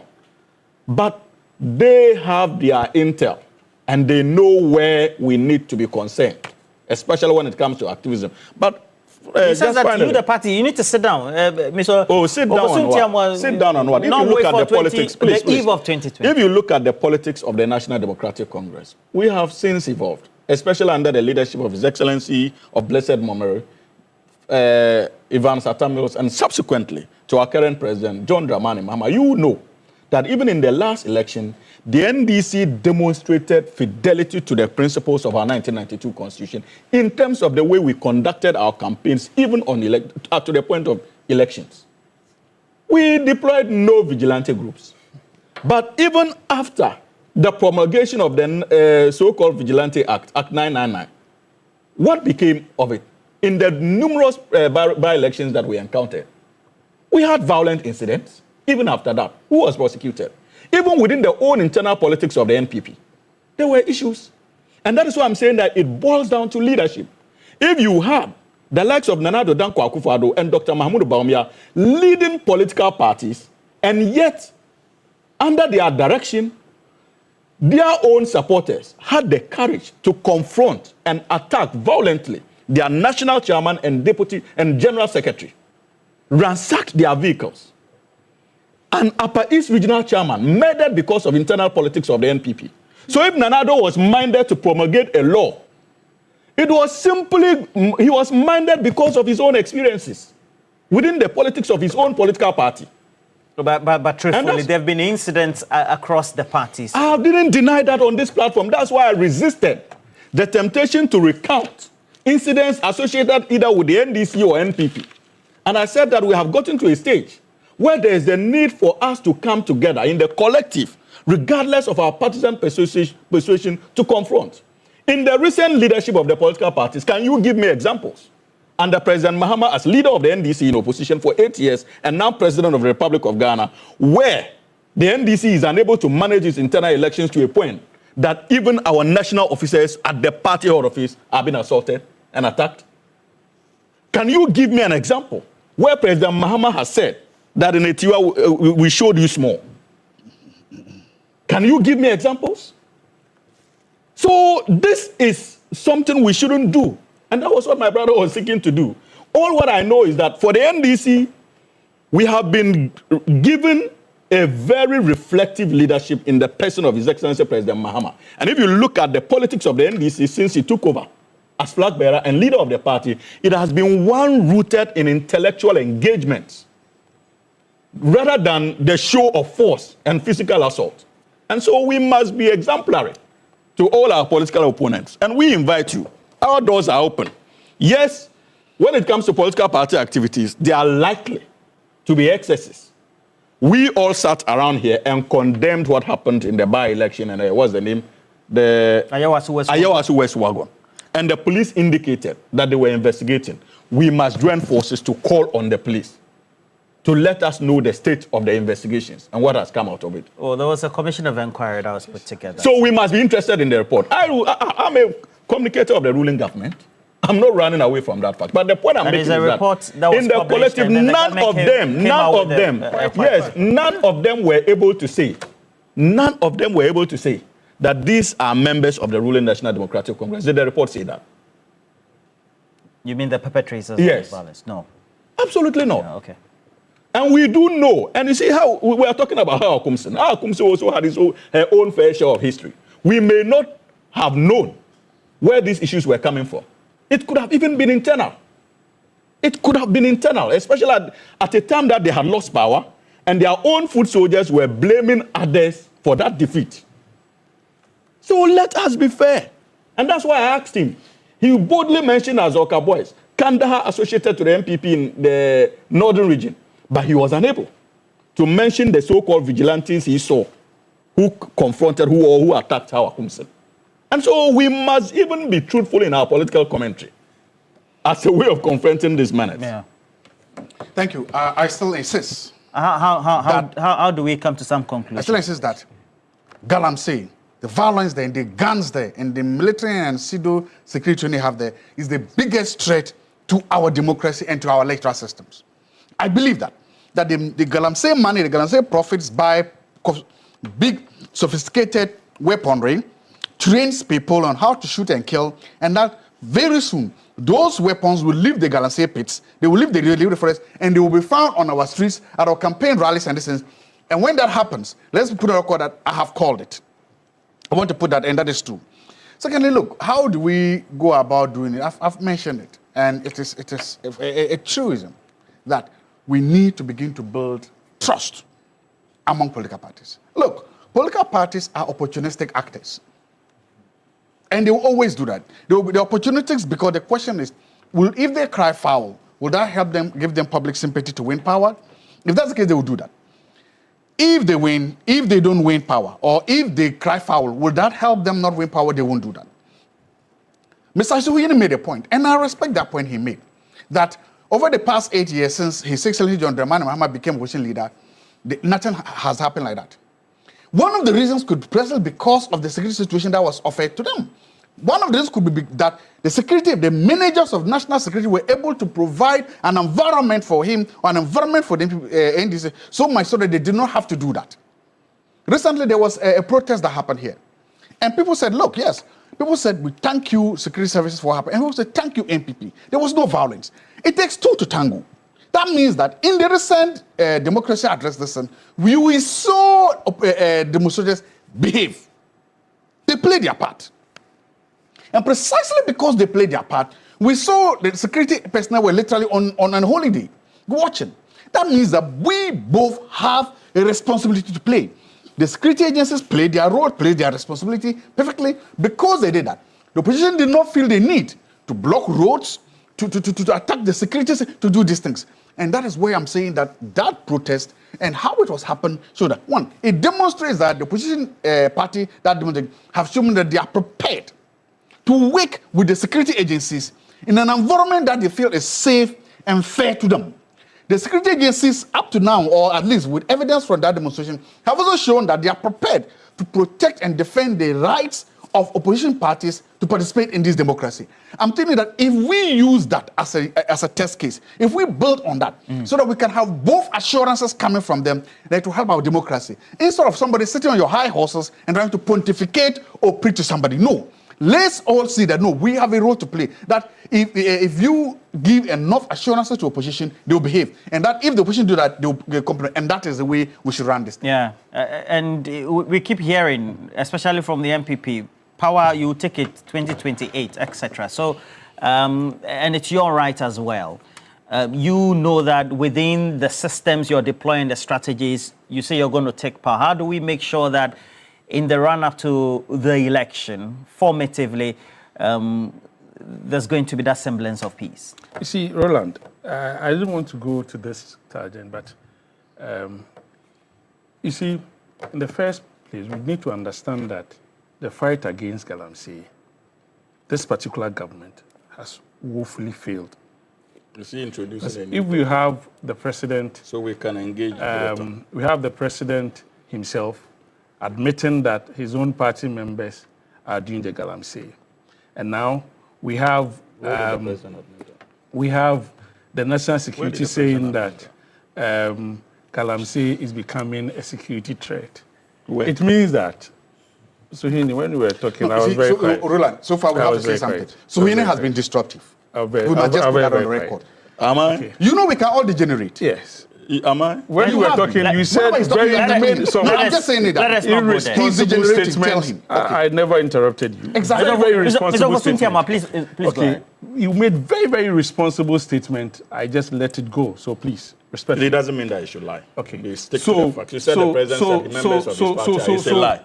Give us Roland, the evidence. It's not like I can give you the evidence. It's a lie. This is Okay. He will not kid himself into believing. That was what he said. Unless your English is problematic. As in, he won't be surprised if... Yes. Okay, so you see... I've corrected submissions many times on this subject, yes. I'm not here to say what will be favor him or what he wants me to say. No, but it doesn't mean that you should speak them. What I'm saying is a fact, and I'll say it again. Which one is a fact? So if we have he said a president in his opinion, and the president's comment is what he said. Yes, that's how I understood it. He's entitled to that opinion. Okay. That's how he processed what the president said. So he shouldn't say that the president you are controlling the program. The program. The guy is spoiling your program this morning. Please, can you go ahead? Okay. So what I'm saying is that if the president is not committed to fighting Galamsey, and it is known that between 2025 till date, the level of degradation in our environment so high, what it means is that the Galamseyers is becoming more and more. And as you speak now, the only people who can do Galamsey and they are not arrested are the people with the opposition, with the people with the power, the political party in government, the NDC. And so you also tend to understand that all these people within the Galamsey side with these guns, I would say that most of them are from the opposition side. That is why they've not been able to arrest them. I think last week or within the beginning of the week, we heard that some NIMOs or whatever have been arrested. 9 people have been arrested doing Galamsey. People who were employed to go and make sure the Galamsey menace are not done, are rather doing Galamsey. And these people were employed by the NDC. And these people are known to be or purportedly to be NDC foot soldiers who were given jobs to go and make sure that Galamsey menace are stopped within the Galamsey. I'm from a Galamsey community. Which community? I'm from Atiwa. I'm from Kwabin, to be precise. I'm from Kwabin. Anybody watching me know I'm from Kwabin. It's a Galamsey community. Yes, it's their constituency. And you are saying that the only people undertaking Galamsey, they are NDC people? About 90% or 100% of the people. Because if you are in opposition now and you want to do Galamsey, the police will come after you, the security will come after you. The DC do you have evidence to that effect? The DC is there. The DC are the chairman of MINSEC, MUSEC, DISEC, and all that. And so, if somebody is doing Galamsey and they go to arrest, who would they go? Who go to arrest? It's not the municipal security agencies. I don't know the people who go. You've diverted the topic to Galamsey, though. But the question all that I'm saying is that you see, how do we come to a truce or find a solution? Because we've identified it's leadership. Okay, great. Leadership, and who has the mantle now? It's the NDC. It's the leadership. All we are talking about on this table this morning boils up to leadership. The commitment of leadership to clamp down these things. Once leadership is committed, by making sure that we are bringing this thing to an end. Why not? Why are we not in this country when people were saying that we should call, what do you call it, state of emergency and all that? Why are we not in this country that when they were in opposition, they were calling for state of emergency and all that? So what has changed? That we cannot bring this thing to a halt. If leadership is committed to bring this thing to a halt, one day they can do it. And so, but at this point, I'll go again by saying that we should call people to the round table, because nobody can say that we are not sitting on time bomb, okay? And so the leadership of this country, i.e. President Mahama, should be committed, because sometimes I feel like he feels that he has only 4 years, let me do what I can do and go. That's your feeling? That is how I feel. Okay? And so I think that President Mahama should be committed to fighting all this, to committed to make sure that all this issue of vigilantism is brought to an end by calling people and by showing faith, by letting people have faith in their security. Once that is done, everybody will have free mind to say that, hey, we see, Roland, let me end by saying that we have one Ghana. We have one country. And so we should all make sure the leadership, the president, should make sure that he brings people close, he lets people have trust in the security agencies. And once that is done, because once that is done, everybody will be ready to make sure that things are working in the country. That's all that I want to say. All All right, and I have to say that Hamza hasn't been disruptive. Only that he's made intermittent intervention. Yeah, that's what we are all going but to do your to conclusion him. is that he's been disruptive. So I think it's unfair. I accept it. I don't Are we allowed to do that? Are we allowed to do that? Because I've decided to do that to him. Are we allowed to do that? Yeah, today. I agree. We are talking about today. Yes. I've decided not to do that. But you, I know. I agree. Let's talk about Parliament. Exactly. And we know that apart from the special prosecutor, we expect the special prosecutor to put together a press conference. It's been formally announced on the social media handles of the special prosecutor. And the office will have that press conference. Invariably, we're thinking is going to be on the subject of other cases, but particularly also the more public opinion-dominated one, investigation of the Gold Board CEO as well as the minority leader. Now, the Speaker also has come into the fray. How do we make sure this is expeditedly dealt with? I think even Roland, before that, my brother had the opportunity to delve into issues of Galamsey, even though we're not talking about Galamsey. But one thing is clear, Galamsey continues to be a problem for this country. And the NDC government will not deceive or delude itself into thinking that it has been able to confront the matter. But clearly, the fact that it is not mostly at the forefront of our discussions today tells of a picture in terms of the commitment of this government. So maybe in the dictionary of the NPP, the NPP wants to create an atmosphere similar to what we witnessed when they were in power. So they are on a different trajectory. The good people of this country appreciate the steps of this government in that regard. That is why the atmosphere cannot be the same. And regardless of your conclusions, these are the facts. Now, on the issue of Gold Board. The Speaker says that they need to get to the bottom as well. OSP is on. Yes, I think that is highly commendable. When I listen to the Chief Executive Officer of the Gold Board, he's granted a number of interviews, and he's indicated his willingness to appear before any investigative body in this country in relation to the so-called loss of $1.7 billion that the minority is talking about. And Roland, make no mistake, this should be of interest to all Ghanaians, regardless of our partisan persuasion. But we must not also lose sight of the implications of this particular drive. When I listened to the Speaker, I got the sense that the Speaker was looking for closure as far as this matter is concerned. But one thing is important for us to appreciate. What's that? Whichever way we look at it, this is not a loss attributable to Gold Board. And even the IMF in its report makes that point emphatically. And I have challenged people to go and read even the abstract of that particular report. It is there black and white about where the law sits. And you see, if there is a motion before Parliament to investigate the domestic gold purchase program, the domestic gold purchase program is not one under the offices of Gold Board. It is under the offices of Bank of Ghana. And so if there is going to be an investigation, and the Parliament deems it appropriate to invite also the Chief Executive Officer of Gold Board to bring clarity to the matters, who would stand on the way of Parliament in doing so? So it is commendable. This government has absolutely nothing to hide. But the Speaker must not end the directive there. Parliament, for its own integrity, must also be interested in the allegations leveled against the minority leader of Parliament, because he's part of the leadership of Parliament. So I would want to see Speaker proceed to also give directives in that regard. There's the need for that allegation to also be investigated so that we will know whether indeed our minority leader is one who believes in the politics of extortion or not. And we can collectively take a decision.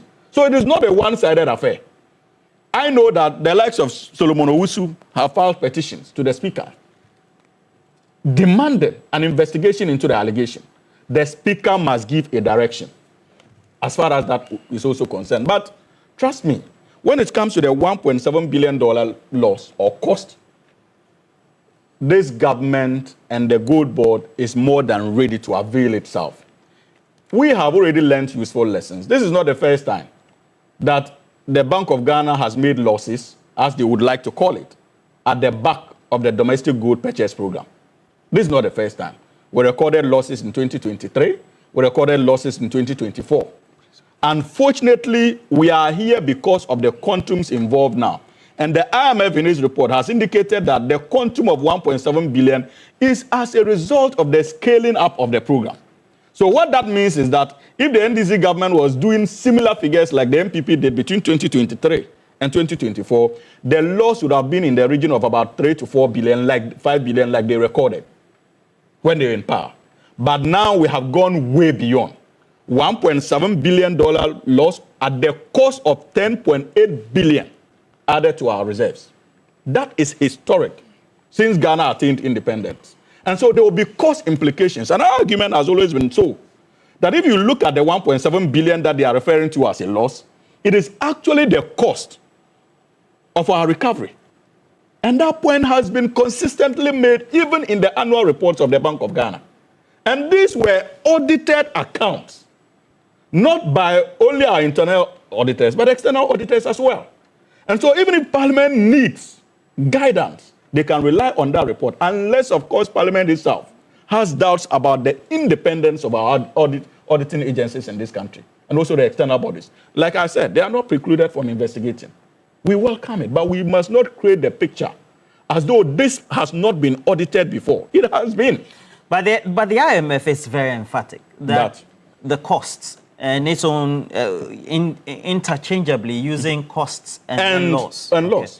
That government needs to do something about it. No. And government and then even onwardly goes on to advise, for which the Ministry of Finance has, as a way of policy, gone on to also shift that onto the books of government, so to speak. That cost should not be borne by the Bank of Ghana. Absolutely. And subsequently as well, the cost needs to be reworked and reduced drastically. Absolutely. Do you agree with that? I fully agree. As a policy. I fully agree. You see, even before the IMF came in, government had given the indication through the Minister of Finance. That's what birthed the Ghana program, intended to take away the cost of the gold transactions away from Bank of Ghana to that of Gold Board. And the processes have started. And if you read the IMF report itself, it has indicated that even in the first quarter of 2026, they have seen signals that the cost implications are beginning to come down. I hope you've read the report. The first quarter, the IMF itself in the report has said that, look, Gold Board has indicated, per the transactions so far, there seemed to be a reduction in the cost implications of the gold transactions. And it is commendable. So even prior to the announcement of IMF, this government already looked at the figure of 1.7 billion, and we're looking at ways to bring down that cost in the next financial year. That is what governance is about. It's about being proactive. It's about making sure that you bring the cost of doing government businesses down. And that is the objective of this government. We may not be able to resolve all the problems associated with many of the policies we inherited in a matter of 1 year, 6 months, or 7 months. But you cannot take away the sincerity of this government and its forthrightness when it comes to resolving challenges that were inherited. And so I would expect our colleagues on the other side of the political divide to understand that no matter how they try, this is not one that they can use to create a scandal. And I've always told them, especially those of them who are my friends, yes, I've always told them that if there's anything to learn from this NDC government that is led by His Excellency John Dramani Mahama, you must learn that your political future will be defined based on how you interact with us. If you come to us with lies and propaganda, you would lose, especially Sami Jemfi. I can understand their concern for them. We must appreciate the politics of the NDC. You think it's being targeted instead of... I will tell you, not just targeted at Sami Jemfi, it is also targeted at what they believe to be one of the major success story of this government. And they did it in 2016, when they launched their so-called assault on the pillars of democracy. They know that one of the major successes of the NDC in opposition had to do with the work the likes of Sami Jemfi did. And they are beginning to appreciate that one of the major successes of this government in terms of the economic turnaround has to do with the activities of Gold Board. And it will be difficult for them to win the economic debate if they do not assault and discredit the work that is being done by Gold Board to ensure that our economy remains on track. And so for them, it is a political strategy. It is left unto us as Ghanaians to see beyond the political strategy of the MPP and know that they are seeking to erode the gains Gold Board is making, and they are also seeking to avenge, in their language, the sins committed by Sami Gyamfi against them in opposition. But I can assure you that he is a gentleman who is solid. He's a gentleman who is focused on the job. And their own leaders, their political future may come to an end if they do not engage him on the basis of truth and seek to do so on the basis of extortion. Parliament now supposed to investigate. Shraj has already written to, at least we know, Solo as one of the petitioners alongside Apia Dankwa, and then OSP also wants to take the zone as well. Where we've reached so far. It's something we began last week. It looks like we're going to end the week same. My dear but friend, this time move to the next. My dear friend, Solo is not here, so I don't want to get him. But what he and Apia Dankwa are doing, they are just seeking, what's the name? They're just attention seekers. They are just. Have you read their petition? I've read it. There's nothing. It's hollow. It's empty. They are seeking attention. Their petition is hollow. They've got their day in the sunlight. Solo is not here. You're having a free time. I'm saying he's my friend. No, I mean, I'm just talking. Somebody, I know. Somebody who's saying Ghana balance rough. Yes, if he was saying he would jump on my throat, I know. But they're just attention seekers. Nothing. This one is very hollow. Today, this morning, I want to do something. I want us to look at a more academic, intellectual approach to this Gold Board, Bank of Ghana, brouhaha. And one of the best ways to look at this is to look at it through the lenses of what is known as principal agency theory. Principal agency theory is one of the most popular theories in public administration, economics, that every student studies. The fundamental premise of that theory is this. When one person, in this case the agent, hires another person, when one person, the principal, hires another person, the agent, to do work for them, their interests might not align. And precisely because their interests might not align, the activities and the interests of the agent may harm or hurt the principal. In this case, the principal here becomes the Bank of Ghana. There are chains of principals. Citizens are principals, 1, 2. Government can be principal, ministers can be principal agency, but you can have a hierarchy of them. I want to look at the Bank of Ghana as a principal. Hires, agent, Gold Board to do the activities. The very premise of the story is that the interest, in this case, the interest of the Bank of Ghana and the interest of the Gold Board might not align. And one of the main reasons is that the agent knows more and may act for himself. The truth is the agent may know more. And there are 4 main ways. You move the argument to principal agent theory. Yes. I want us to understand. We've done the political rhetoric. I want us to look at it because maybe there are students watching to understand why we say these losses, you put it within the context. One, they said there are 3 main ways. And one is this, information asymmetry. The theory says that the agent, may knows the real issues. The agent has more information than the principal. Bank of Ghana provides the funding to what? Gold Board. But Bank of Ghana doesn't know the real art and act of buying the gold from the small artisanal workers. So the real nitty-gritty of the work is done by what? Dr. Zato, the Bank of Ghana told you this? I'm saying that I'm trying to understand this through an intellectual, through a theoretical lens. I'm applying the theory to a real case. Can I do that? I'm doing it. I'm not entitled to ask you a question. You're trying to, but I'm telling you that, and so I'm telling you. Because this one, you're saying that the principal agent theory, we all understand. So let me apply it. Then when I apply, if I'm wrong, you can tell me. In this case, it wasn't the Bank of Ghana that was buying the gold. No. It was Gold Board that was buying it. And but the Bank of Ghana, as a principal, knows that its agents... Yes, is buying gold for them. Yes, agree. And we all know the structure and the tiers of buying the gold. Thank you.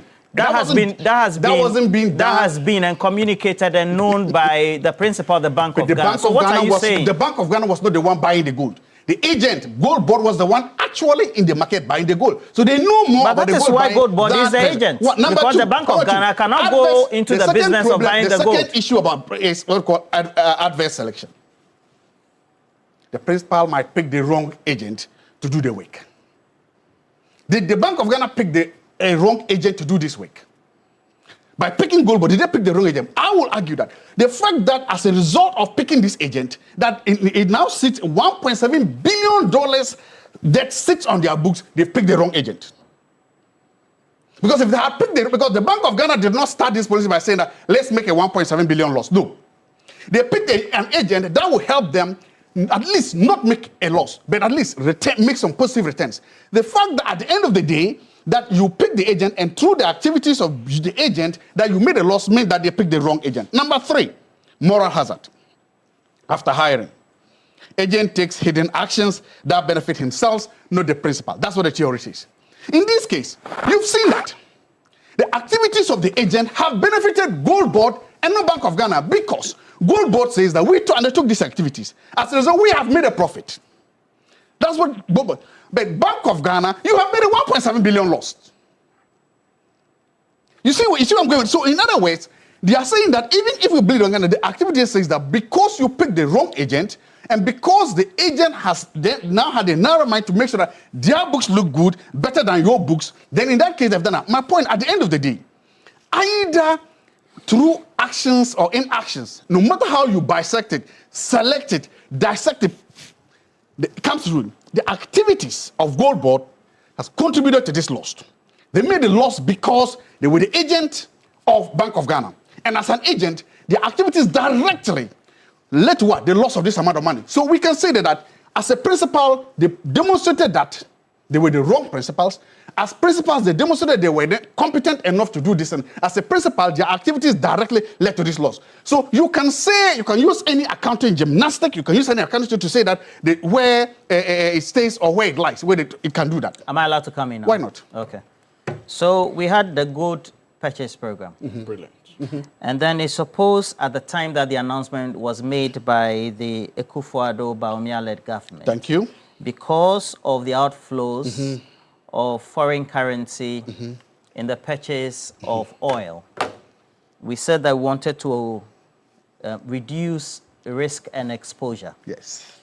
And so that was undertaken. And the intent was that you wanted to make sure the CD was performing or would perform better or appreciate against the US dollar, particularly because it's the major trading currency. Yes, yes. And by 2024, there was a loss of 400. Yes. Okay. But also the intent of the policy is also for monetary or even as well as fiscal stability as well. And then you create the reserves, being 2 as well. So for the principal, which is the Bank of Ghana, based on your theory, the intent... It's not my theory. This is a theory, and you are based applying it to Thank you. your opinion and observation about how the principal BOG, as well as the agent Gold Board, used to be PMMC, have operated. Is that not the case? Yes. Okay. So the intent of the principal at the time was not only to make profits, but also to make sure they shore up some key indicators, i.e.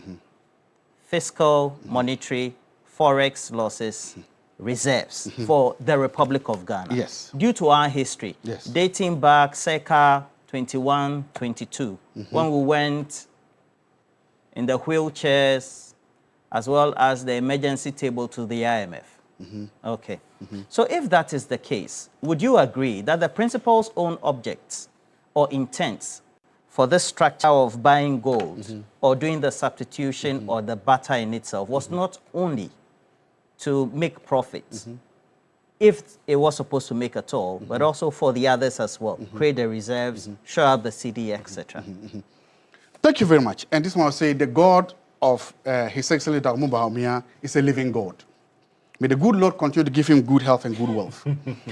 Earlier this year, or when they just came to power, they tried to take away any vestige of what? Appreciation for this policy, for the domestic gold purchase program. Even though when they came into power, there was record number of what? Gold reserves and the national that can be directly attributed to this. Communicators of the NDC went into overdrive to deny that brilliant economist and that brilliant young man, his name is Dr. Bawumia, and the creativity of this policy. They went to do that.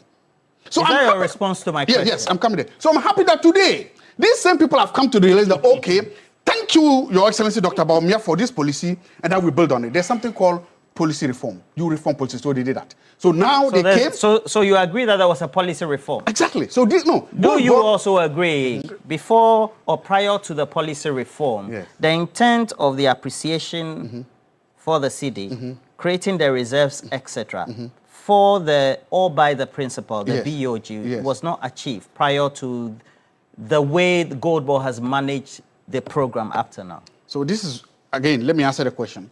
So that policy... So if that is achieved, then shouldn't Gold Board be getting credit for being an agent of the principal of the Bank of Ghana, shoring up the city through the Bank of Ghana's own instrumentality, creating the reserves, etc., irrespective of the losses? Because losses were still introduced or also achieved or recorded, even with the DMB praise that you're giving. Thank you very much. So if you learn anything about public policy making and policy implementation, there's something called incrementalism, or there's something called muddling through. Sometimes you come up with a policy, it's not perfect. The idea is that as you implement and as you review it, you work towards making it far better. Exactly. That is why there's nothing like a perfect policy out there. You make a policy and there are theories. But that is why for this year, they've improved on it. So even reduced their safe fees and some of those. Please. Don't give me. Oh, can I at least, if you give me one chance, if you give me let me make my point, please, I beg you. So yes, it was, but it was never a perfect policy. And that's what you've just said. At the end of the day, when the people was leaving power, you could count... So you agree that it was not a perfect policy? I have... But why is that in the criticism, you don't criticize the PMMC in the Mahmoud Bawumia era, but you're criticizing the PMMC stroking content of the transitioning to the Gold Board under the John Mahama era. You will do this and very soon you say my time is over, please. No, actually your time is over, but you Gold Board traded on let me make the truth. So, and Bank of Ghana governor is on the board of Gold Board, so it is inaccurate for you to claim that Bank of Ghana is not aware of the trading going on. You see, okay, so your policy is today you've seen that I have tried not to disrupt. You've seen it. Because Solo is not here. But okay, so let's go back. So that policy was not perfect, but it was creativity.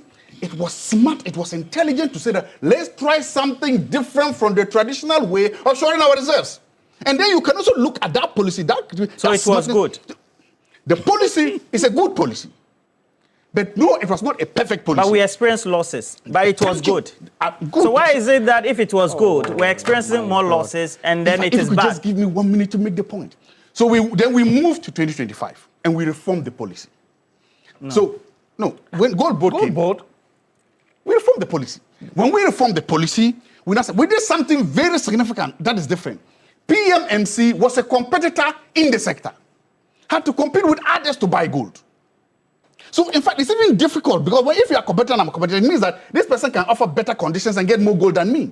PMMC was not a monopoly. Gold Board is a monopoly. And they buy more gold. Everything down there generates more revenue than PMMC was doing, which was not a monopoly. PMMC was not a monopoly. Despite being in a competitive environment, despite everything, PMMC made a loss of what, 400 million. Do you know what happened as a result of that 4 million making and the Bank of Ghana making all those things? In 2023, the NDC marched to the Bank of Ghana, called for the head of the Bank of Ghana, the governor, and his deputies, as part of all these things. Now I'm coming to the point here. Let me correct you. Yes. The 60 billion loss, that was the exposure that was recorded. That was the reason why the march was undertaken, not because of the 400 million. Point of correction. At the end of the day, it was a loss made by the bank. Is that not it? Loss is a loss. 2022. Because of losses, okay, let me put this way. Because of losses made by the Bank of Ghana, the NDC marched there and said, Governor, you and your deputies resign. You are not fit for purposes. Is that a fact? Because of losses, you went there and said they should resign. Now, I'm coming to the point. We were now told that we are in a new administration. We should do things better. We should have learned lessons from the past. We should have learned lessons from 2024. And then those lessons, the fact is that the agent has not learned any lessons, and that is what these losses have come. So we must say the losses as a result of the activities of the agent, and that is good. Let me give you a minute, to be fair. So Roland, nobody else speaks. The issue here is about the 1.7 billion loss. Okay. And the dishonesty of the NDC. You see, just about 2 months ago, the finance minister... Actually, the issue that we're discussing is, do you think whether Parliament and the decision what is the basis of that? What is the basis? Roland, the basis for that is the 1.7 billion loss. That is the basis for all that brouhaha. Okay? That is why I'm saying that it's as a result of the dishonesty of the NDC. Just about 2 months ago, the finance minister was in Parliament. But for the IMF report, would he have been able to mention this $1.7 billion? But for the IMF report, you see, just 2 days ago or so, the IMF country director was on one of your sister stations. The Bank of Ghana, I think by May, had already said that there were some losses. Somewhere did they mention 1.7 billion? That's what I'm talking about. Were they emphatic on the 1.7 billion? That is what you're saying. You are being very rude and disrespectful. They were all silent on the 1.7 billion. Okay. You see, don't be rude. Don't be disrespectful. It's not nice. Don't do that. You see, Roland, what we need to understand. I wanted to give your colleague what we need to understand is that we are talking of over 220 trillion old Ghana cedis. What is 220 trillion cedis? Okay. What is old Ghana cedi? About 22 billion. So 220 billion. 22 billion cedis. Yes. Okay. That is what we are talking about. Okay. And the finance minister was silent on it when he went to Parliament. Last 2 days, the IMF country director, he made very categorical statement. And I got very panicked when he said that. He said, even the $1.7 billion he's talking about, it is only the document that will hand it over to them. You have abandoned the principal agent theory he introduced to analyze the thing. It was only the document that was handed over to them. It means that there could be other documents that they did not see. All right. And the document that was available to them is talking about $1.7 billion.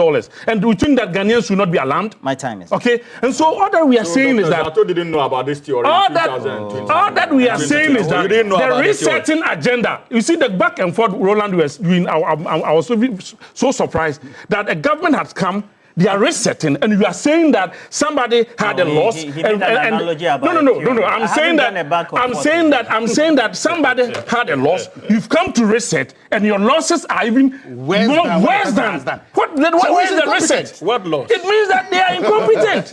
Okay, and what so is the implication now nurses and teachers are home. They can't even have $6 billion cedis to employ them, but we can have a loss of 1.7 billion, and you have someone as arrogant as some. The $400 million. You see. The research agenda. Let me land. Dr. Felix, millions of dollars, even in the deal of the most expensive war. Because look at the way Sami Jamfi, the attitude of Sami Jamfi now. The same applies to what happened between DOJ and PMMC in 2023. He's a CEO who should be accountable to the good of this country. Now, when you are counting Prince Nani Ayo, gentlemen, let me read some. You come and insult. What are you talking about? No, gentlemen. You come and insult. Throughout this morning, Prince Nani Ayo, 400 million net loss. If you are in leadership, he's defending the okay, your microphones are off. Your microphones are off. Again, let me tell you that this morning, Boachi Ejako, the former energy minister, who is vying for the chairmanship of the MPP, will be submitting his forms to bid for the chairmanship position of the MPP. Please, we'll bring you the latest update as well. And then a great friend of mine also wants to be the women's organizer for the Central Tone constituency. That is Yvette Emefakbeve. So for all those delegates of the NDC for Central Tone, please vote for her as well. Simon Perez, you're celebrating your birthday, great guy. Zelis Dwayne says that interesting analogy so far, and you say you're happy as well. And let me apologize to you that because of the principal agent theory he introduced to analyze it, and then he gave me the opportunity to...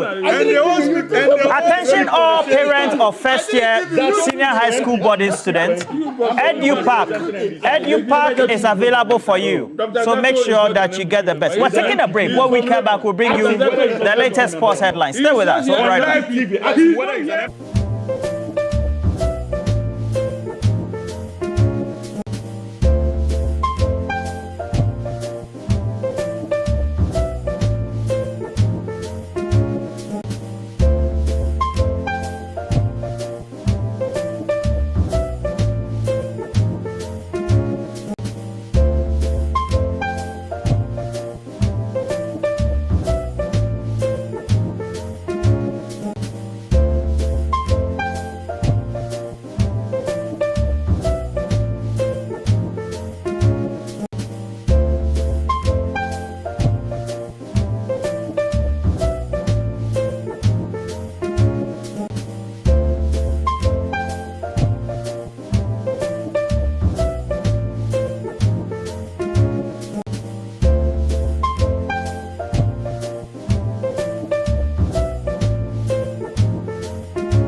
welcome back. You're watching TV3 Newday. It's now time for sports. And Mutala Yakubu Ni Odwe Lati.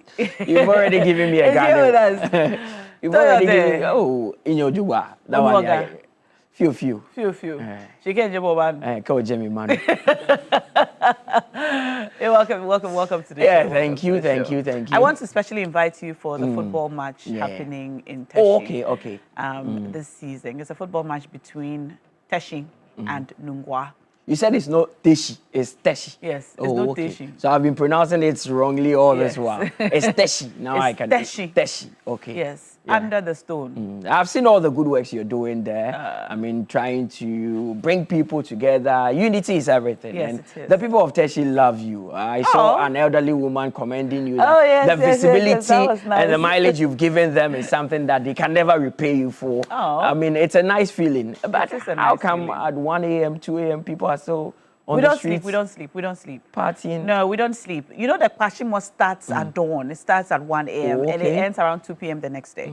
So it's just constantly running together in the same direction with no destination. Oh, okay. So you can just be on the streets. So these are the words of Giovanni Caleb. Daylight. Oh, okay. Yes. That's so nice. the 5th of September, it's like that. So you can come It's by nice. anytime. I'll the stop by elders are to looking see. for you. You know that. I've told you. I hope it's for a good cause. Oh, yes. I have not done anything We wrong. want to celebrate you. Because if I'm being someone on the garland, it means that maybe my ebony. Debbie should see it. Yeah. But anyway, what's happening in the world of sports? A lot's happening. Big news for Ghana and big news for Kwasi Sibo.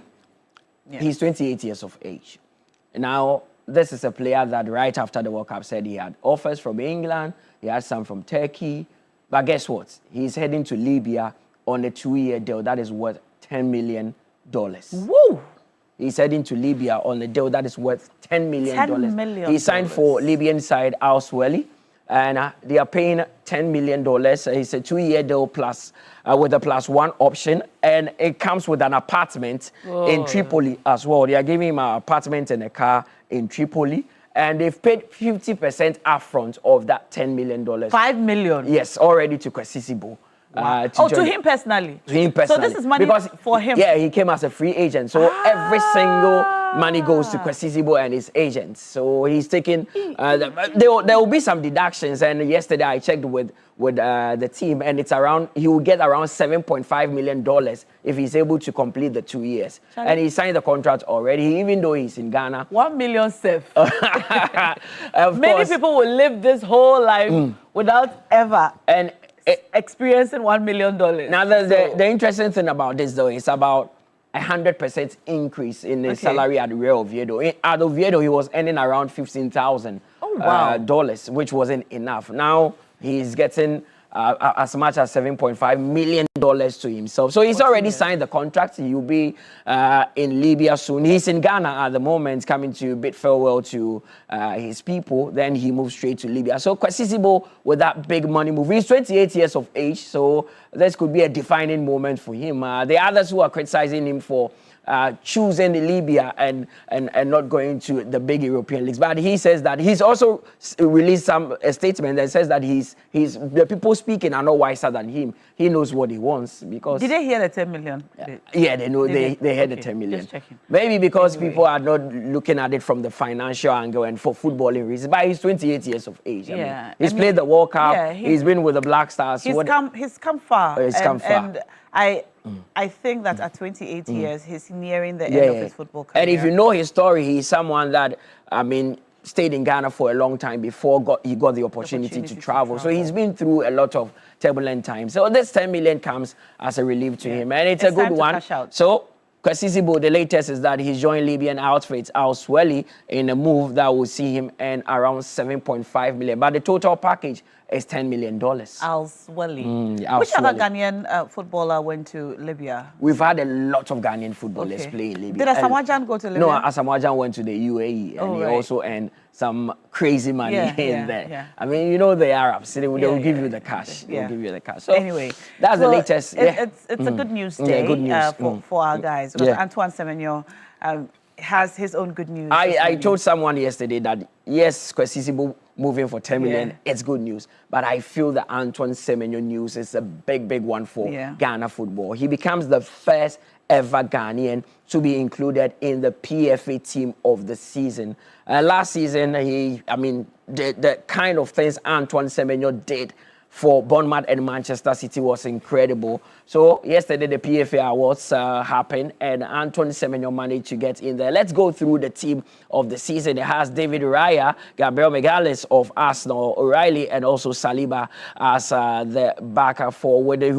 Julian Timber of Arsenal, Bruno Fernandes, who ended up winning the PFA Player of the Season, also in there with Declan Rice, Ryan Sheki, Erling Haaland, Antoine Semenyo and Igor Thiago of Brentford. So history for Ghana, Antoine becoming the first ever Ghanaian. So consider the number of Ghanaians who have played in the Premier League. Michael Essien, Tony Yeboah, a lot of these players have been in there. And but nobody has ever been included in the PFA team of the season. Even though Michael Essien ended up winning Chelsea Player of the Season, he wasn't included in the team of the season. Now, it's big for Antoine Semenyo, and we are all very excited that the Ghanaian is getting the recognition that he deserves. Soon, he will be on the podium to challenge for the African Football of the Year. Amazing. We are hopeful that he will get that as well. Look how good he looks in that tuxedo.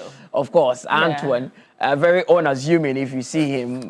You wouldn't, if you see him in person, you wouldn't really think this is a footballer. But I see. But on the pitch, he's a beast. And I've encountered him several times. And very humble when he speaks to you and all that, has proper home training. And no wonder he's going far in his career because he's someone that is ready to challenge himself all the time. Amazing. Well, congratulations to him. Yeah. And also to Kwesi Sibo. Of course. Yeah, this morning. It looks like you are interested in the Kwesi Sibo story. I'm proud of him, you know. I mean, we're sitting here with all fingers crossed, praying for Benjamin Asari to also get a very big breakthrough that will take him somewhere.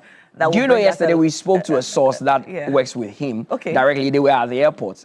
And the source told us that, do you know why the Libyan side want to sign him? They watched that game against England and they felt that he did a good job in stopping the English. Just one game at the World Cup. So you see how important and big the World Cup is to the careers of these players. Just the Libyan outfits felt that he was good in that game and they need to bring him. And also, they want to bid for the Africa Cup of Nations in 2028. So they want to attract a lot of stars. They've also signed Fiston Mayele of DR Congo, who is their striker. So a lot of these stars are coming to Libya because they want to use it for the African appeal to get the AFCON. So it's big for them. When is the next AFCON? The next AFCON is in 2027. That's next year? Next year.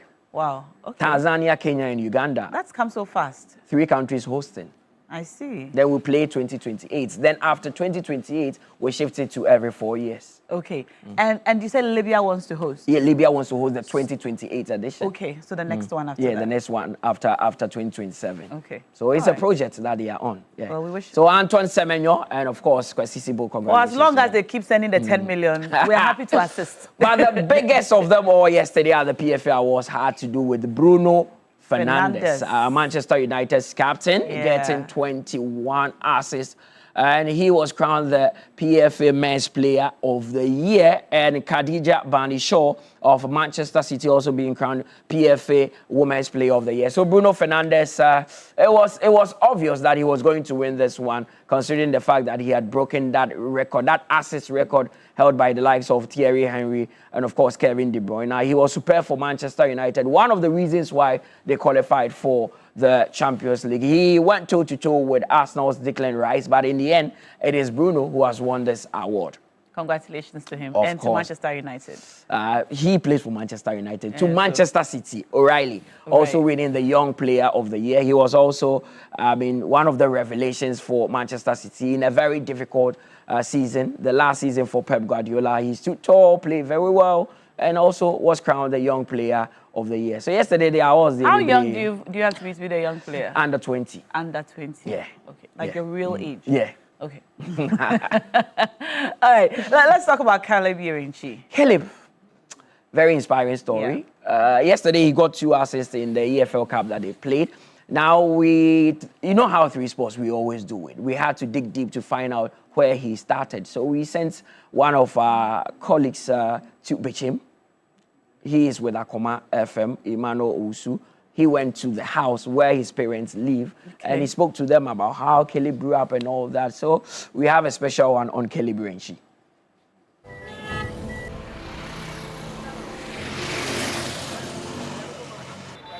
This is the Bichim RC Park, a dusty place where generations of children with dreams of reaching football's biggest stages have honed their skills. Years ago, Coventry midfielder Caleb Renchi was one of them, spending countless hours here, kicking a ball and dreaming of where the game might one day take him. When Caleb was 8, his talent caught the eye of Bashir Mohammed, a local coach with a passion for identifying and nurturing gifted young players. Bashir took the youngster under his wing, helping shape his early development until Right to Dream came calling in 2017. In the near Pantan, no limit of man button, which I mean, Chris or bit of a sitting them man button. Aquania, Colabia, Usano, a secret amount of white, Usano, no, Aquabian near 10 pounds, near 10, no self water.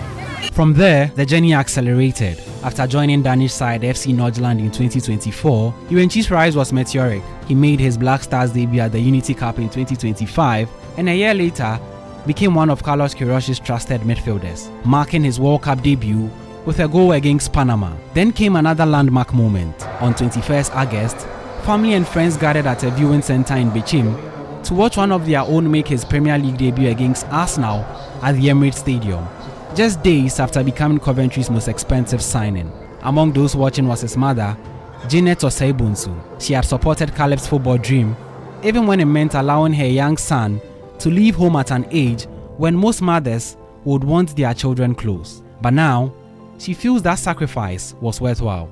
Na ehame because the one na ekwatena na minimum the okoye no. Nti the empire na na the tanechi. Na oye ni fa oko no. Ye ne kasa e oko na ho no ye ma watena. Wo hwe na emwa wa bra. Na ball fi ni je ho.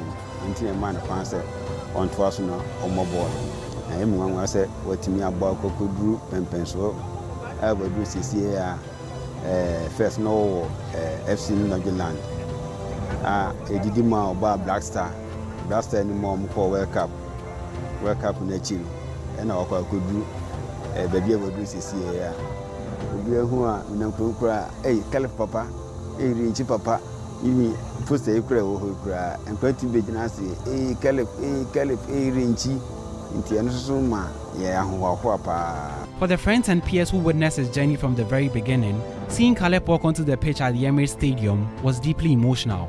For them, this was more than a Premier League debut. It was the fulfillment of a dream they had watched grow from his small town.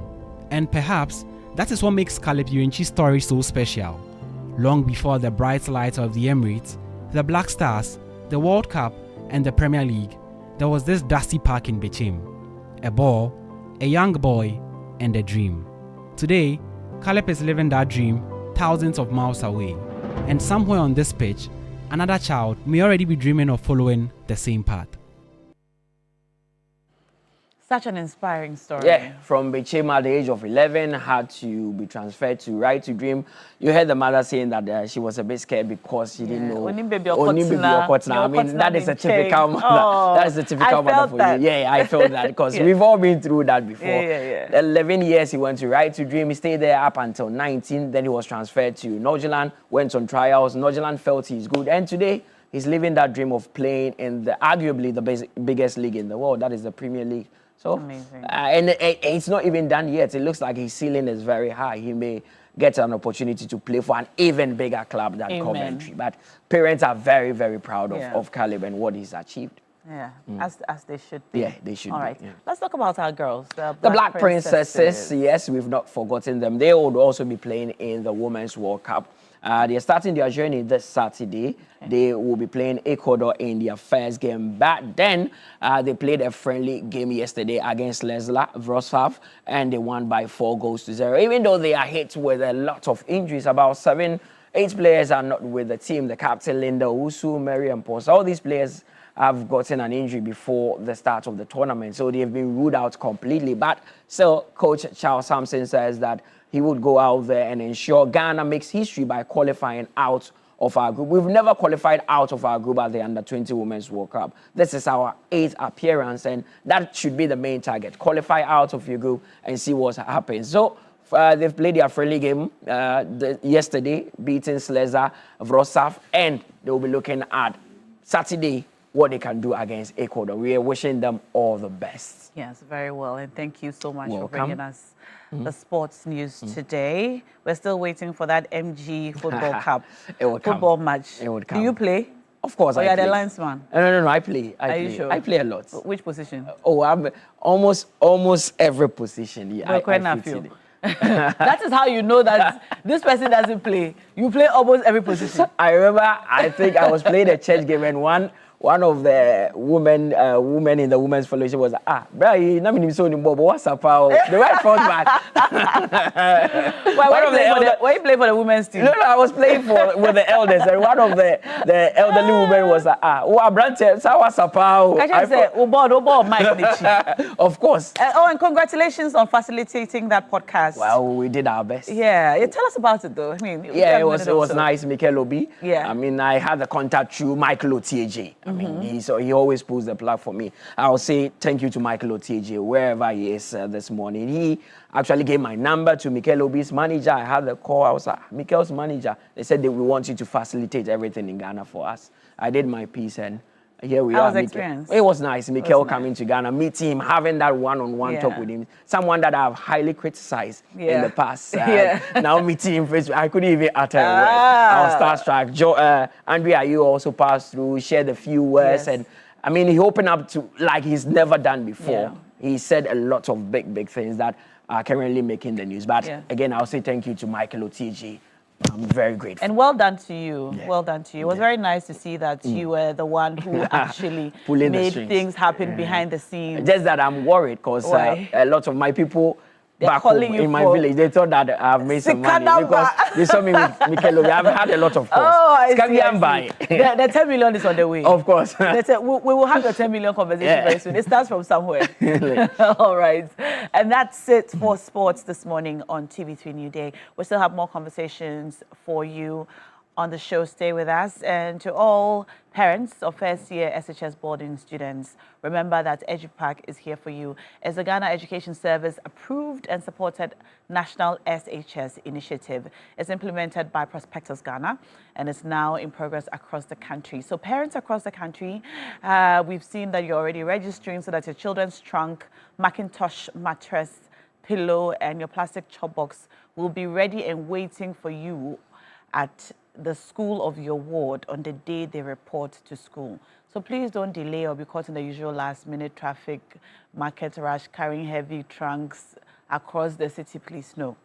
With EduPack, your child does not need to travel to school with these 4 items on day 1.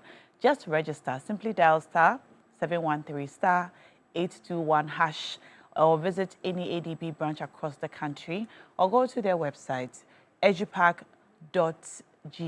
I beg your pardon, www.edupackgh.com. Make your payment and then keep your receipt, okay? So that your child can present it in school on the day of reopening and collect all of their items. All right. Stay with us. When we come back, we have more for you on TV3 Newday.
get into some education right now. Let's talk about reading of books, because great readers become great leaders, and reading has a way of shaping our minds, our societies, and every other thing in between. And I'm talking about the gathering of authors, publishers, educators, students, and lovers of literature under one roof.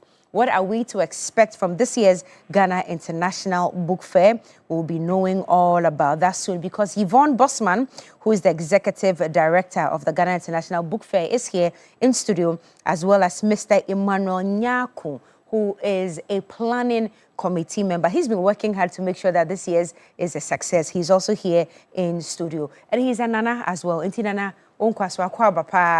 to our studios this morning. Thank you. It's good to have you. Thank you. Were you just reminding me that the last time I was at the book fair was about 8 to 9 years ago? Maybe more. Enyampa, it's not. Maybe more. It's not true. Maybe more. But it feels like just yesterday. Right. So it means that this year I have to be there. You have to. You have to. Oh, wow. You have to. Okay. So for those out there who do not even know, have never heard about the Ghana International Book Fair, what is it about? We just gather to read books, or what do we do?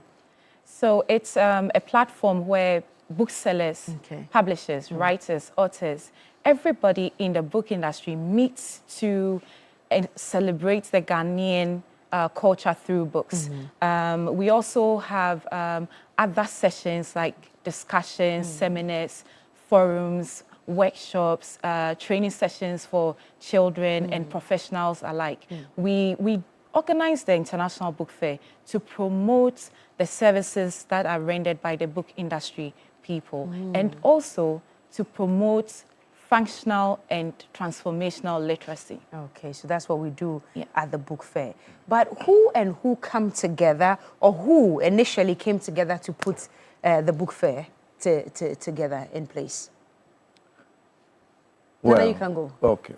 So industry players include authors, publishers, printers, booksellers, and some governmental agencies who are connected into book or the book industry. And to add to what I once said, we've been organizing this on smaller platforms in the regions, in the districts, and at certain occasions. But this one is an international book fair, meaning we are bringing together other industry players in the book industry from across the globe. Oh, wow. So it's not just Ghana. It's not just Ghana. So people are coming from outside to partake in the International Book Fair. I was happy a few years ago. I don't want to say 8 because I knew 8. But anyway, I was happy that the kind of impact it made even on me when I attended. It was very insightful having young ones, you know, around you, reading, celebrating everything, literature. Is it the same thing, or we are even benefiting a lot more should we partake this year? We are doing much more. This year, we are introducing the Ghana Star Reader. Ghana Star Reader? Yes, Tell a us about competition. it. Okay. This is a reading competition where we want to nurture young talents, in fact, young readers, to be able to read out loud in the English language as well as the Ghanaian languages. As young as how old? We are doing 7 to 14. Okay. So for the 4-day period, we are going to have star readers for each day, or is just a competition for one day? So it's a competition running through till Sunday, the last day of the fair. Okay. So with the first day, that is tomorrow, we would have children come in, register. They would have paragraphs prepared by, some are by the publishers, and we have the Bureau of Ghana Languages translate some of them into the Ghanaian languages, and we would ask the children to read. Who is a Ghanaian star reader who cannot read in our Ghanaian language? Right. We want our children to be able to read Ghanaian language books and to be able to speak our Ghanaian dialect. Or so languages. would have Ga, would have Tree. Are we going to have Ewe? This is our median edition. And so we want to, you know, manage the situation and see. So we are actually having Tree and Ga. We are hoping that when we go to the regional fairs, we can have the other languages. We are planning towards that. Okay. So I see that we have the Ghana Star Reader and then Reading with Champions. Yes. Is that different as well? Yes. Okay, Nana, which one is the Reading with Champions? Well, Reading with Champions is a forum where we invite personalities. Okay. Personalities that children see on TV, they hear in the news, they hear the name of a star. They wish they can see him. Now we are bringing the star to the book fair. Come and then the star will be reading while the children will be listening. And that we believe will encourage the children. It will. I remember my experience, so yes. That's right. It definitely will. That is the Reading with Champions. Okay. And then let's go over the activities for the 4 days. It's starting today or tomorrow? Tomorrow. So tomorrow all through to Sunday. So what are some of the educative activities that are going to be taking place? Before the educative activities, we are having the opening ceremony to open the fair, where we are having an opening dialogue on reading and books. Some say there's no reading culture. Some say it's decreased. We want to find out where we are, what we can do to promote the reading culture, because the future is in the hands of those who read. We will be delving into that topic. Also, we would have the Ghana Star Reader, of which we mentioned. On Friday, we would have books to film. This is about book adaptation or book adaptations into film, where we are having Dr. Wale Okediran, who is the Pan-African Writers Association General Secretary, take the lead to discuss how we can move some of our classic books into film, where we are having the Unimac NAFTI also coming in with the students to partake in this particular one. So anybody who is interested can actually join, and we can push Ghana's literature forward. As we know, last year, a Nigerian book is now a universal movie. That's The Children of Blood and Bones. We want to see most of our classics by Ama Ateidu and the rest. We want to see them on the Netflix and all the streaming platforms of the world. So we'll be having that. I think that's achievable. So let's all rally behind this and promote it the best way that we can. But I also see here that the opening ceremony will feature a national dialogue on books. And I do want to throw some light on that for us. Well, over the years, we see that the government's involvement in this book fair and these activities is on the low side.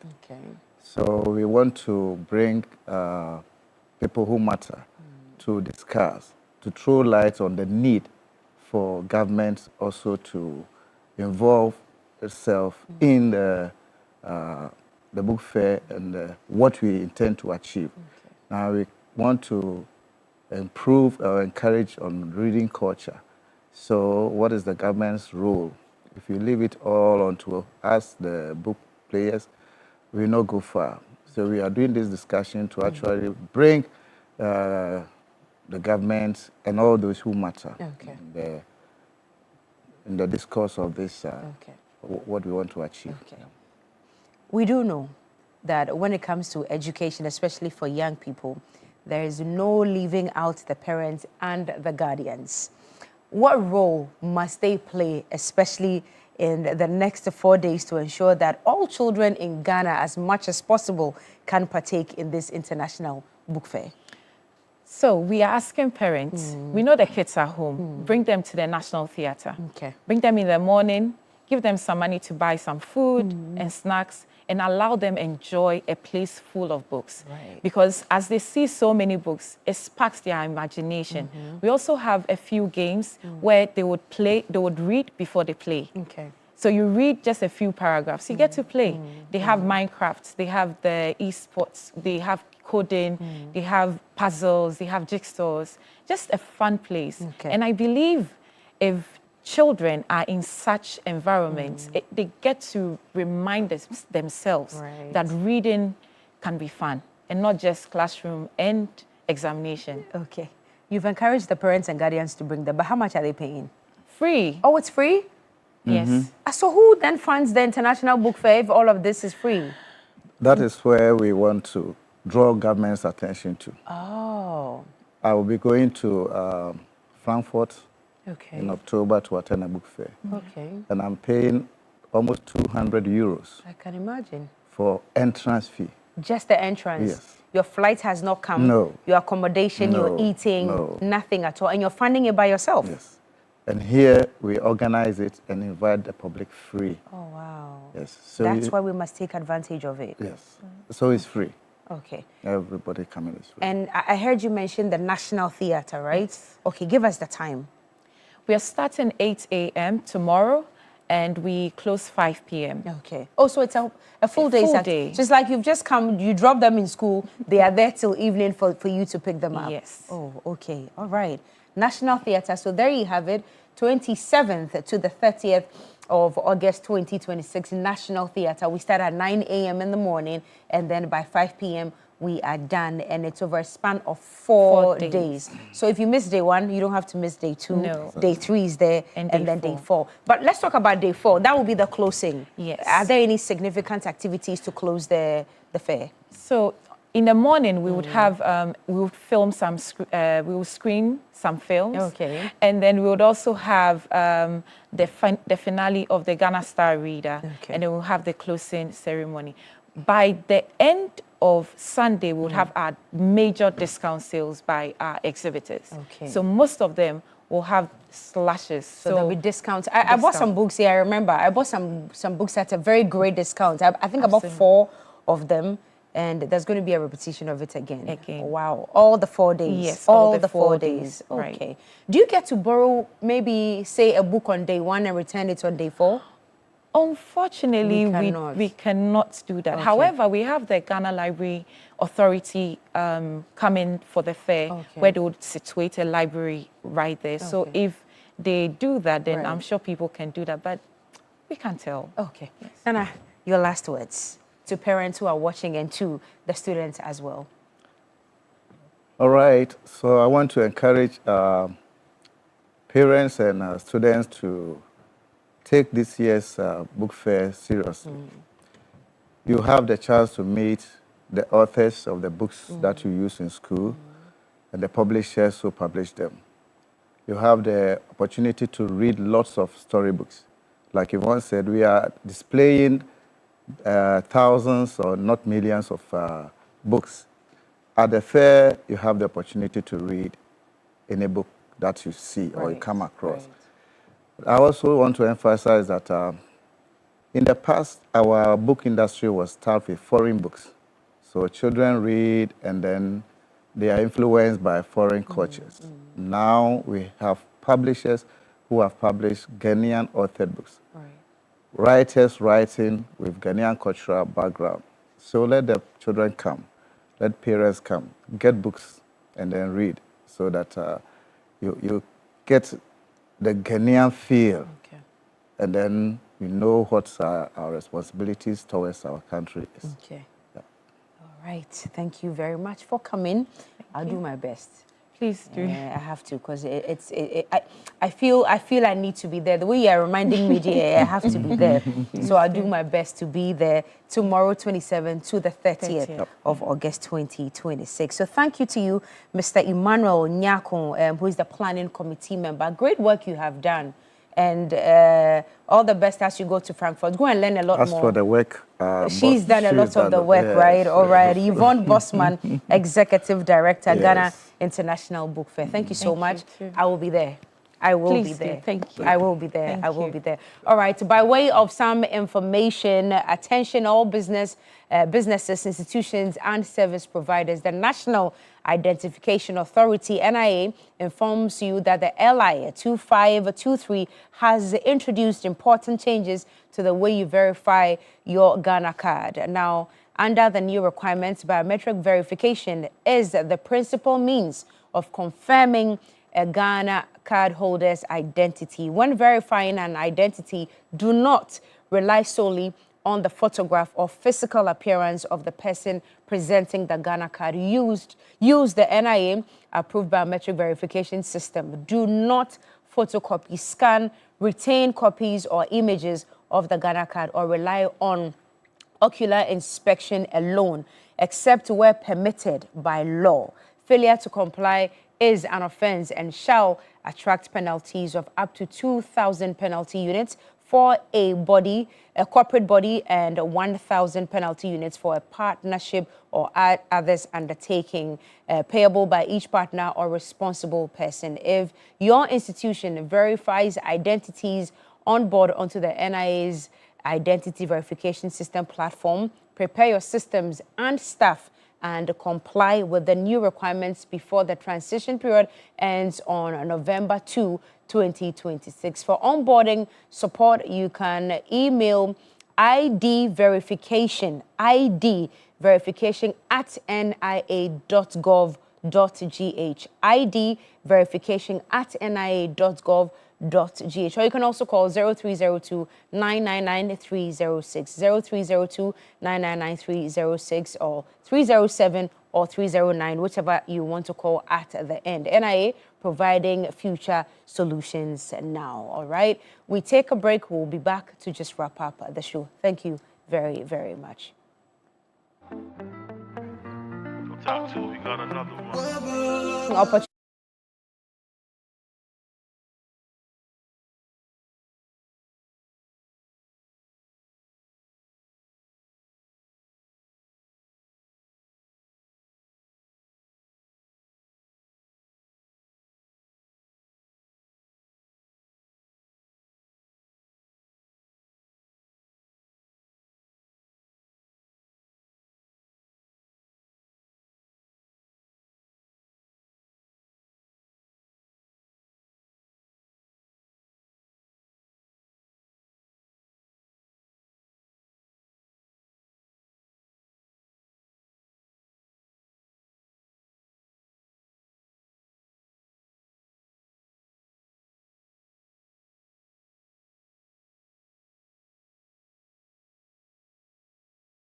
Right. Yes, yes. Caught on camera. It's part of it. Reality TV.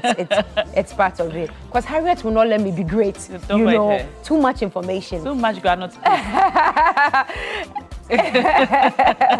Well, cheers to a new day of amazing opportunities. You need to stop disinformation and misinformation. Access e-copies of Daily Graphic, Graphic Business, The Mirror, Junior Graphic, Junior Sports, and Graphic Showbiz on the go everywhere you are. Download the Graphic News Plus app and subscribe now. Enjoy a great day from Graphic. All right. Now, I think that we can get into birthdays now. Yes. To all our birthday celebrants today, we wish you a very happy birthday. Afi. This is our first birthday celebrant for the day. She is a queen, Manya Dede of Accra. God bless you. And that is from our resident mischief maker, Roland Walker, to you. Officer Abdul Karim, CID of Itiwa West District Police Station.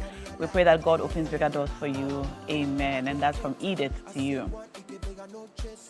Patience Turu, God bless you, from your husband.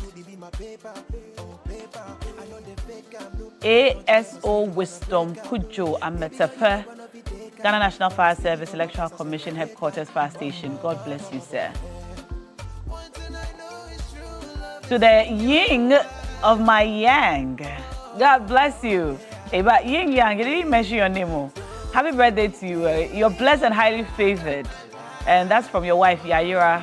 Love you forever. Amen. CEO of Mac & C, Madam Felicity Mansa Fleko, a.k.a. Mamaga Anyitranono. I hope I didn't murder that. Anyitranono. wishing you good health from someone special.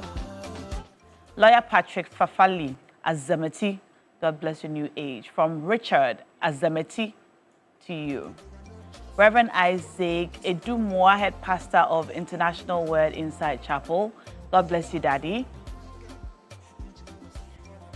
Nana Amaletu, wishing you all the very best from your CGSL friend. Hansen Osebonsu, God bless your new age. Amen. Madam Lydia Mensah, a.k.a. Sister Mami, happy birthday from all your children to you. Christina Dennis, may the Lord's face shine upon you. Amen. CEO of Ultimate Grace, happy birthday to you, sir. Mrs. Kote, she has a very, I don't know, stern motherly look. I love this picture. You remind me of my mother. Happy birthday, Mrs. Kote. You made me smile this morning. This is from your son, Edwin, going out to you. Lovely photo. Brian Ansa, from Mommy and Daddy, God bless you beyond measure, little one. Happy birthday. Kathy, happy birthday. God bless you from your loved ones to you. Chop Life, from 0 to you. Apostle James Kwabnasari, area head of the Kasua area of the Church of Pentecost, Sons of God, march forward. God bless you abundantly. From Lawyer Vida Ichiampong to you. Mrs. Evelyn Emefa Latte of Adenta, wishing you peace and grace from your daughter Belinda. And to GCPL Paul Natre Yohonu of the police NHP units in Accra, wishing you peace and love from Na Komle, your wife, going out to you. And that's it for our birthday messages today. If it's your birthday and we didn't get a special wish for you, still know that you are special and we're wishing you a very happy birthday. Happy birthday to, we have one more. Mr. Kumaji, happy birthday to you. You're 60 years old today. We wish you well. That's it for today. Yes, that's our time. It's 10 o'clock. Yes, please, we have closed. Now the day is over. Now the morning. The morning. Yeah, the morning. Yeah. The day is beginning, but the morning is over. Yes. Enjoy the rest of our program. We'll see you tomorrow.